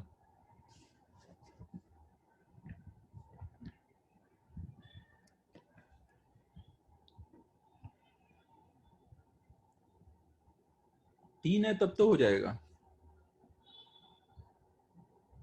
59 में देखो, हाँ अब अगले सैटरडे को फिर एक्सरसाइज 2 लूंगा। हर सैटरडे अब डाउट रख दूंगा ना, शाम के टाइम में ऐसे ही डाउट कर लिया करेंगे। 59 में अ कैपेसिटर इज केप्ट। अब एक्सरसाइज 3 जो करंट के होंगे, एक्सरसाइज 3 करंट के, वो तुम लोग अब डाउट वो व्हाट्सएप पे पूछना शुरू कर दो। कैपेसिटर के अभी मत पूछना, कैपेसिटर का 2 तक हो जाने दो तब पूछना।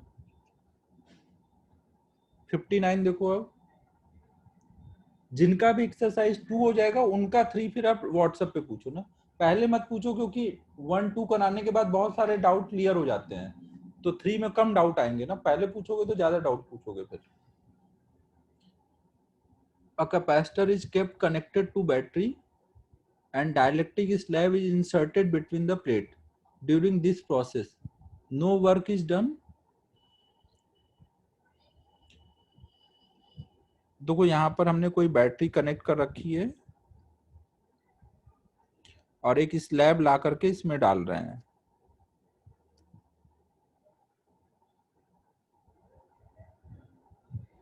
सैटरडे नहीं रखूं?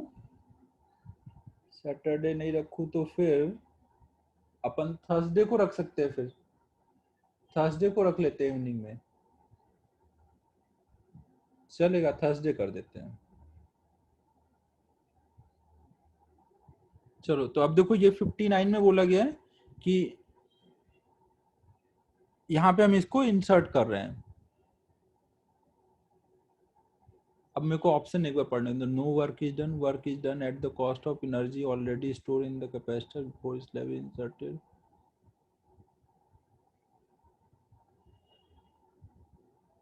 देखो यहाँ पे क्या होता है, जब हम कैपेसिटर को इंसर्ट करते हैं तो इसकी एनर्जी बढ़ती है ना। अगर इसकी एनर्जी बढ़ रही है, पहले हाफ सी वी स्क्वायर थी, बाद में हो गई हाफ के सी इंटू वी स्क्वायर। तो यहाँ पे वर्क कौन कर रहा है? जब एनर्जी बढ़ रही है तो यहाँ पे ये जो बैटरी होगी वही एनर्जी सप्लाई किया होगा ना।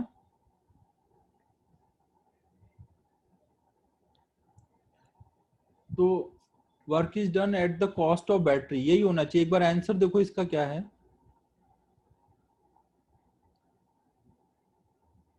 59 का आंसर चेक करो। सी है, ठीक है, ठीक है। समझ लो ना इसमें मैं क्या बोल रहा हूँ, कि पहले ये एनर्जी थी, बाद में ये आई, तो ये कहाँ से आई? वही बैटरी ने एनर्जी सप्लाई की होगी ना। कैपेसिटर की एनर्जी थोड़ी गई है यहाँ पर, कैपेसिटर की तो एनर्जी और बढ़ गई है। अगर कैपेसिटर की एनर्जी गई होती, कम होती, तब हम बोलते कि हाँ उसका भी वर्क हुआ है कुछ। सर वो निकालेगी कैसे पर कितनी? कितना वर्क करना पड़ा वो? हाँ बैटरी ने कितना वर्क किया उसके लिए तो आप ये देखोगे कि पहले कितना चार्ज था सीवी, अरे हाँ बाद में कितना हुआ, तो डिफरेंस डेल्टा क्यू यहाँ से फ्लो हुआ ना, तो इसका हाँ, डिफरेंस दे लो, डेल्टा क्यू इनटू वी, उतना वर्क डन बाय बैटरी आ जाएगा। पर सर अभी इसमें पूछा कि work done by external force, तो अगर स्लोली लाओगे तभी उसका पूछा जाएगा ना। अगर हाँ, स्लोली आओगे तो जितना इलेक्ट्रिक फील्ड वर्क करेगा उतने एक्सटर्नल एजेंट करेगा।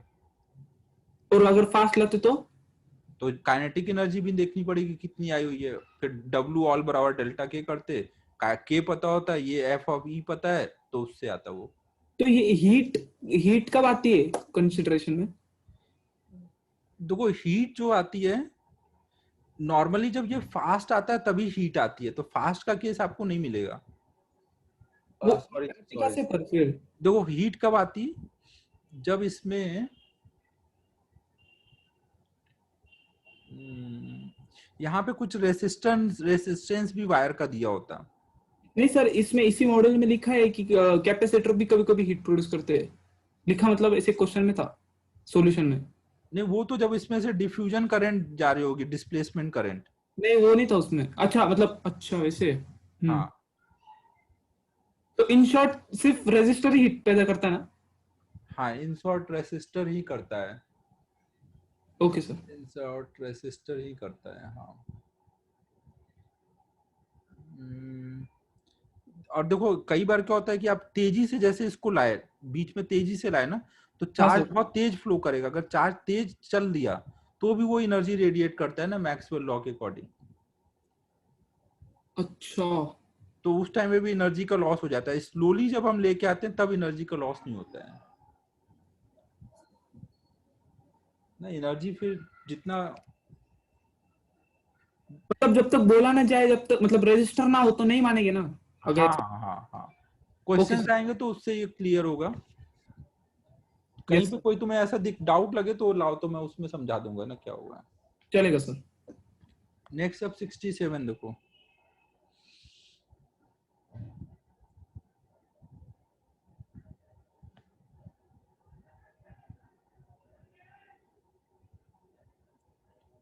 Distance between plates of a charged plate is 5 centimeter. Electric field inside plate दिया है. An uncharged metal bar of width 2 centimeter is fully immersed into the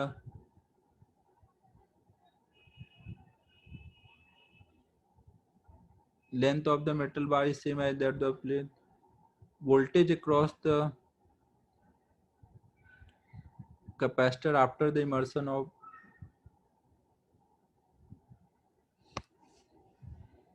देखते हैं इसमें क्या है। 64 भी है। अब 67 पढ़ लिया, पहले वो कर लेता हूँ ना। ऐसे दो प्लेट हैं,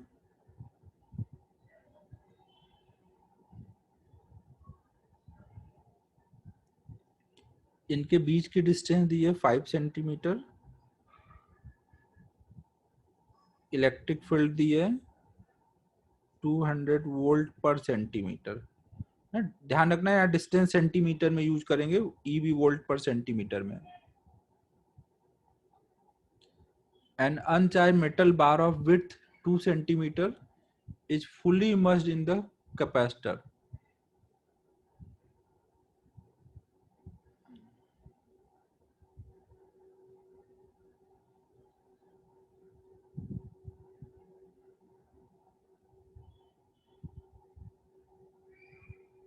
तो वो इसमें जैसे इस कैपेसिटर का कुछ लेंथ होगा और ये कुछ विड्थ होगा। तो उसमें बोला गया कि उसका जो हमने बीच में इमर्स किया उसका जो है लेंथ तो सेम है बट विड्थ आधा है।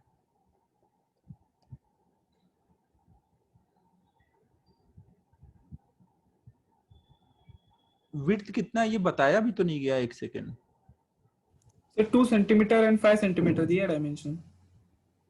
कहाँ दिया ऐसा? Brick 2 centimetre sorry. विड्थ तो मेटल बार का दिया और लेंथ सेम दिया, लेकिन जो प्लेट है कैपेसिटर के, उनका क्या विड्थ है ये नहीं सर बताया। अंदर उतना सेम ही है और बाजू में उतना W/2 है।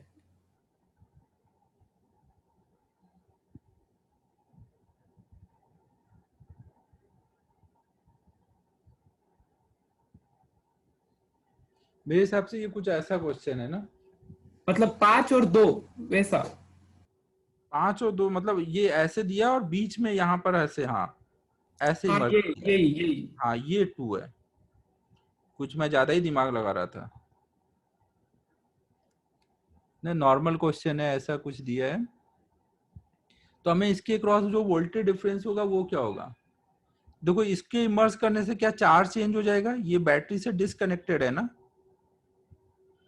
ये जब हम इमर्स कर रहे हैं तो क्या यहाँ पे चार्ज चेंज हो जाएगा।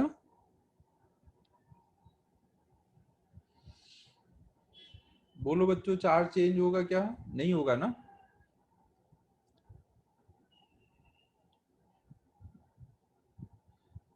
तो अब देखो पहले जो वोल्टेज डिफरेंस था वो आप Q बाई सी लिखते थे। सी मतलब epsilon not A by D. तो इसकी वैल्यू आपको दी हुई है 200 वोल्ट पर सेंटीमीटर। और बाद में जब आप सी डैश निकालोगे इसको डालने के बाद, तो Q तो सेम है, सी निकालना है। तो ये क्या हो जाएगा, epsilon not A over D. D की वैल्यू 5 है, 5 माइनस 2 प्लस 2/k, k की इनफाइनाइट है मेटल के लिए, तो ये पूरा टर्म जो होगा, ये पूरा टर्म 0 हो जाएगा। तो अभी देखो पहले क्या था, एप्सिलॉन नॉट a/5 था कैपेसिटेंस, अब बाद में कितना हो गया, एप्सिलॉन नॉट a/3, जिसको हम लिख सकते हैं एप्सिलॉन नॉट a अपॉन में 5 × 5/3। तो ये पहले वाला कैपेसिटेंस है ना, पहले वाले का 5/3 टाइम हो गया है। तो अब नया वोल्टेज डिफरेंस कितना आएगा, नया वोल्टेज डिफरेंस आएगा Q सेम है, C की वैल्यू डालोगे 5C/3, मतलब 3/5 टाइम ऑफ इनिशियल वोल्टेज आ जाएगा ना। तो इनिशियल वोल्टेज कितना हो रखा है, 200 वोल्ट है ना, तो ये आ गया 40, 120, ये क्या ऑप्शन ही नहीं है कोई, ये क्या मैजिक हो गया।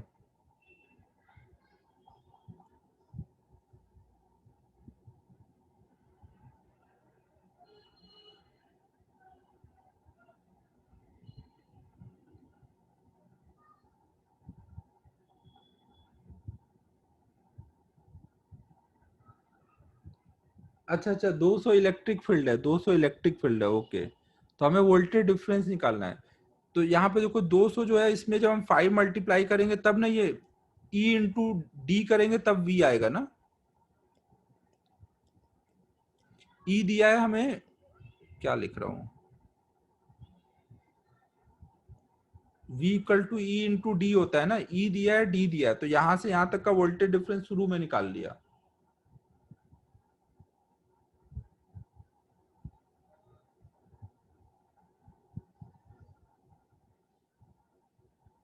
ना तो यहाँ पे अब ये कितना आ जाएगा, 1000 आ जाएगा ना, 1000 आ जाएगा, तो यहाँ आ जाएगा 200, 200 इंटू 3 तो 600 आ जाएगा।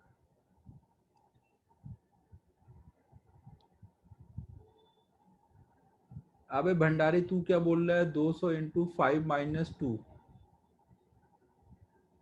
हाँ वो भी कर देंगे तो भी चलेगा।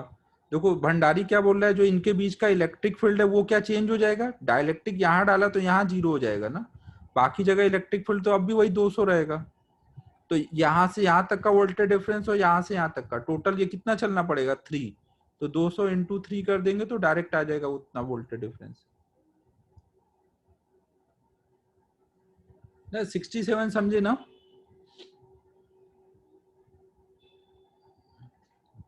64 देख लो अब।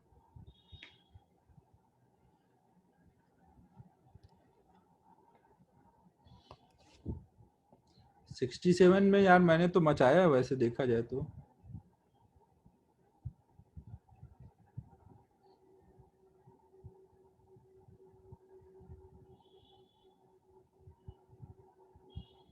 अच्छा अच्छा, मॉड्यूल वालों ने भी कर दिया मिस्टेक ये। हाँ सर। तो ठीक है, फिर पूछ क्यों रहा है तूने, वो ये समझ रहा है ना कि आपको इसको कैसे सॉल्व करना है। हाँ सर समझ गया, पर मुझे ये नहीं पता था ना कि मैंने मचा है कि उन्होंने। नहीं मैंने तो बोल दिया ना तुझे भाई, लोग करते हाँ हैं सर। ऐसी मिस्टेक, मैंने तुझे समझाया ना, बहुत लोगों को नहीं पता ये बात। ओके सर, हो गया, फिर मत करो सर। हाँ चलो नेक्स्ट। 73 और 72।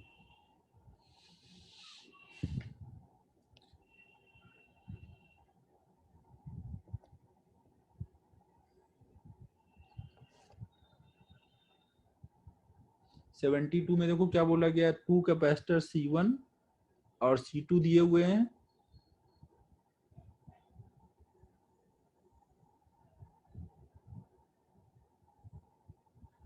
अब इसमें क्या क्वेश्चन है भाई, 72 में तो वही सेम क्वेश्चन है, एक का वोल्टेज दिया है Q/C1 और दूसरे का वोल्टेज 0 है, दूसरा अनचार्ज है ना।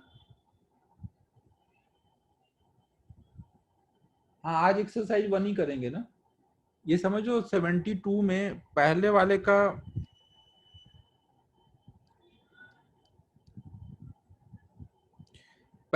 का वोल्टेज कितना है शुरू में, Q/C1, और दूसरे वाले का वोल्टेज कितना है, अभी वो अनचार्ज है ना। और फिर जब हम कनेक्ट कर देंगे तो फाइनल वोल्टेज के लिए फॉर्मूले में डाल दो C1V1 plus C2V2 upon C1 plus C2। Final voltage आ जाएगा, तो V इंटू C1 कर दोगे तो चार्ज आ जाएगा, फाइनल चार्ज Q1, ऐसे Q2 आ जाएगा, हो जाएगा फाइनल। पहले 72 को समझा लेने दो, 72 आदित्य हो जाएगा ना? हाँ, फिर तुम अब कौन सा बोल रहे हो? 68, 68 देख लेते हैं।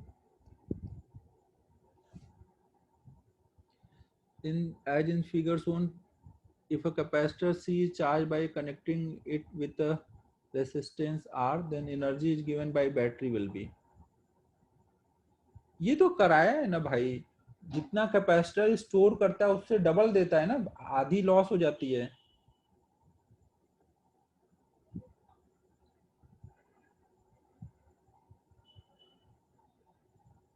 Energy is given by battery, energy battery ने कितनी की? More than half CV square ना, टोटल CV स्क्वायर बैटरी ने दी ना एनर्जी।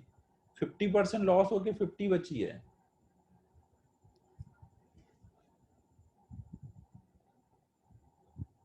कथन हाफ CV स्क्वायर लॉस हुआ और हाफ CV स्क्वायर हीट में गया, तो बैटरी ने कितना दिया?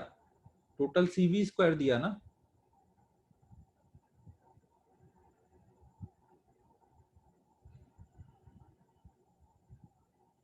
बैटरी ने कितना दिया वो पूछा है। ठीक है, फिर था नेक्स्ट था 73 ना, 73 में बोला गया है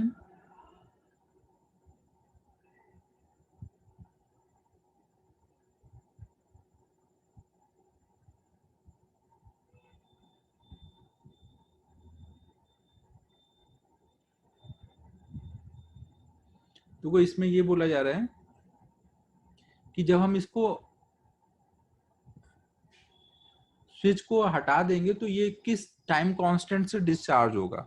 जब स्विच को आप ओपन कर दोगे तो क्या क्या कनेक्टेड रहेगा?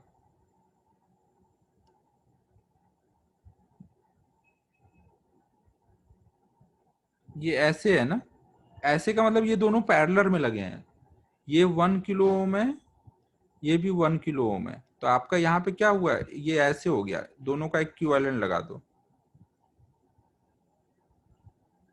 जब आप स्विच को ओपन कर दोगे तो अब टोटल इनका इक्विवेलेंट कितना आ जाएगा? 0.5, मतलब 500 ओम ना। 1 kilo ohm 1 kilo ohm parallel में है तो उनका इक्विवेलेंट आ जाएगा 500 ओम। और C की वैल्यू आपको पता है ना, C की वैल्यू कितनी है? 100 माइक्रोफैरेड। तो डिस्चार्ज हो रहा है, ये कैपेसिटेंस पता है, R पता है, तो टाइम कांस्टेंट पूछा है तो RC कर दो।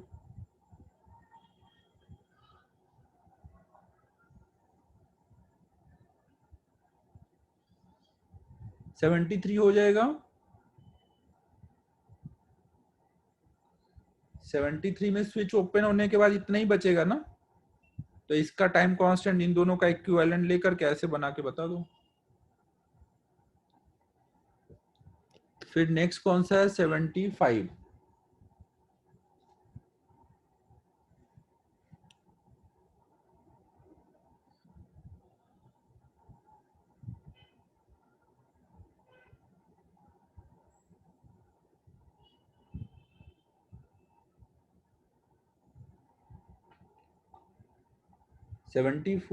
अबे आदित्य, ये 75 तो सिंपल एकदम करंट निकाला था ना डिस्चार्जिंग के टाइम पर, तो बस वो फॉर्मूले में वैल्यू डालने वाला है। करंट कोई टाइम t का दिया हुआ है कि आधा हो गया है, तो टाइम और टाइम दिया है।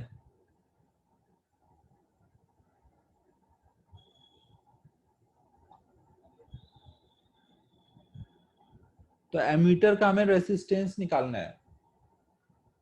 पहले 75 बता देता हूँ, फिर 74 बताता हूँ। 75 देख लो। 75 में आपको एक कैपेसिटर चार्ज कर दिया गया है, उसको एक हमने एमीटर से कनेक्ट किया और एक रेसिस्टर से कनेक्ट किया। ये R है, ये RA है, तो पूरे सर्किट का रेसिस्टेंस कितना हो जाएगा? R प्लस RA ना। कैपेसिटेंस आपको पता है, तो टाइम कांस्टेंट कितना हो जाएगा? Equivalent total R into C। अब हमें पता है कि यहाँ पे डिस्चार्जिंग के टाइम पे करंट कैसे जाती है, आई नॉट ई के power minus T by tau. Current ऐसे डिक्रीज होती है ना डिस्चार्जिंग के टाइम पर। तो आपको बोल दिया गया कि करंट आधी हो गई है, टाइम बता दिया गया किस टाइम पर हाफ हो गई। टी की वैल्यू ln4 डाली गई है डिवाइडेड बाई टाउ। तो ये अब इसको सॉल्व करो, टाउ की वैल्यू यहाँ डालो, आ जाएगा सॉल्व होके 75 हो जाएगा। आदित्य आर ए पूछा गया है, आर दिया है, सी दिया है, स्मॉल टी दिया है, 74 देखो अब।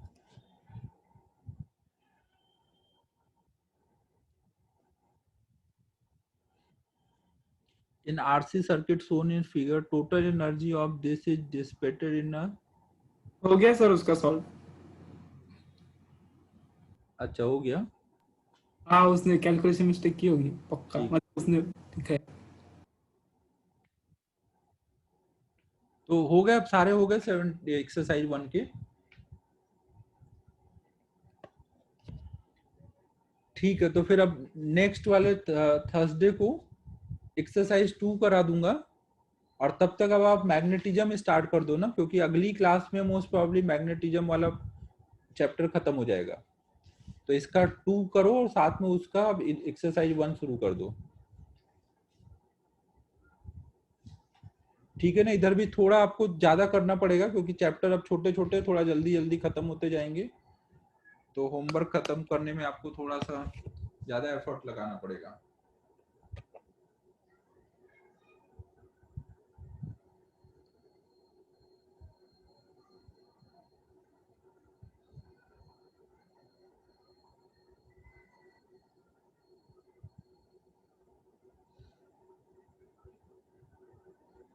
अभी देखो सबका ये ट्राई करना है कि 1 और 2 तो सबका अच्छे से करते जाओ ना।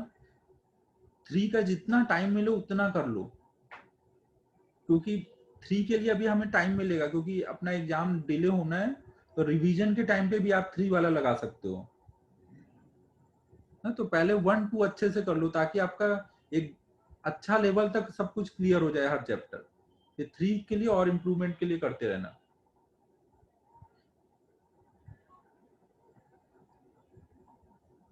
देखता हूँ प्रतीक, देखता हूँ। हाँ उसके लिए भी लगा लो ना। मैं नहीं, मैग्नेटिज्म के लिए वैसे अगर केवल मॉड्यूल भी करोगे तो चलेगा ना। मैग्नेटिज्म में ज्यादा डिफिकल्ट कुछ पूछने का बनता नहीं है ना, जितना मॉड्यूल है वो बहुत सफिशियंट है। फिर भी अगर टाइम आपको लग रहा है कि टाइम है, 3 वगैरह सब लग गया है, तो लगा लेना एरोडोन।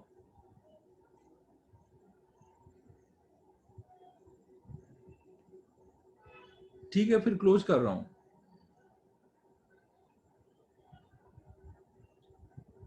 Okay bye.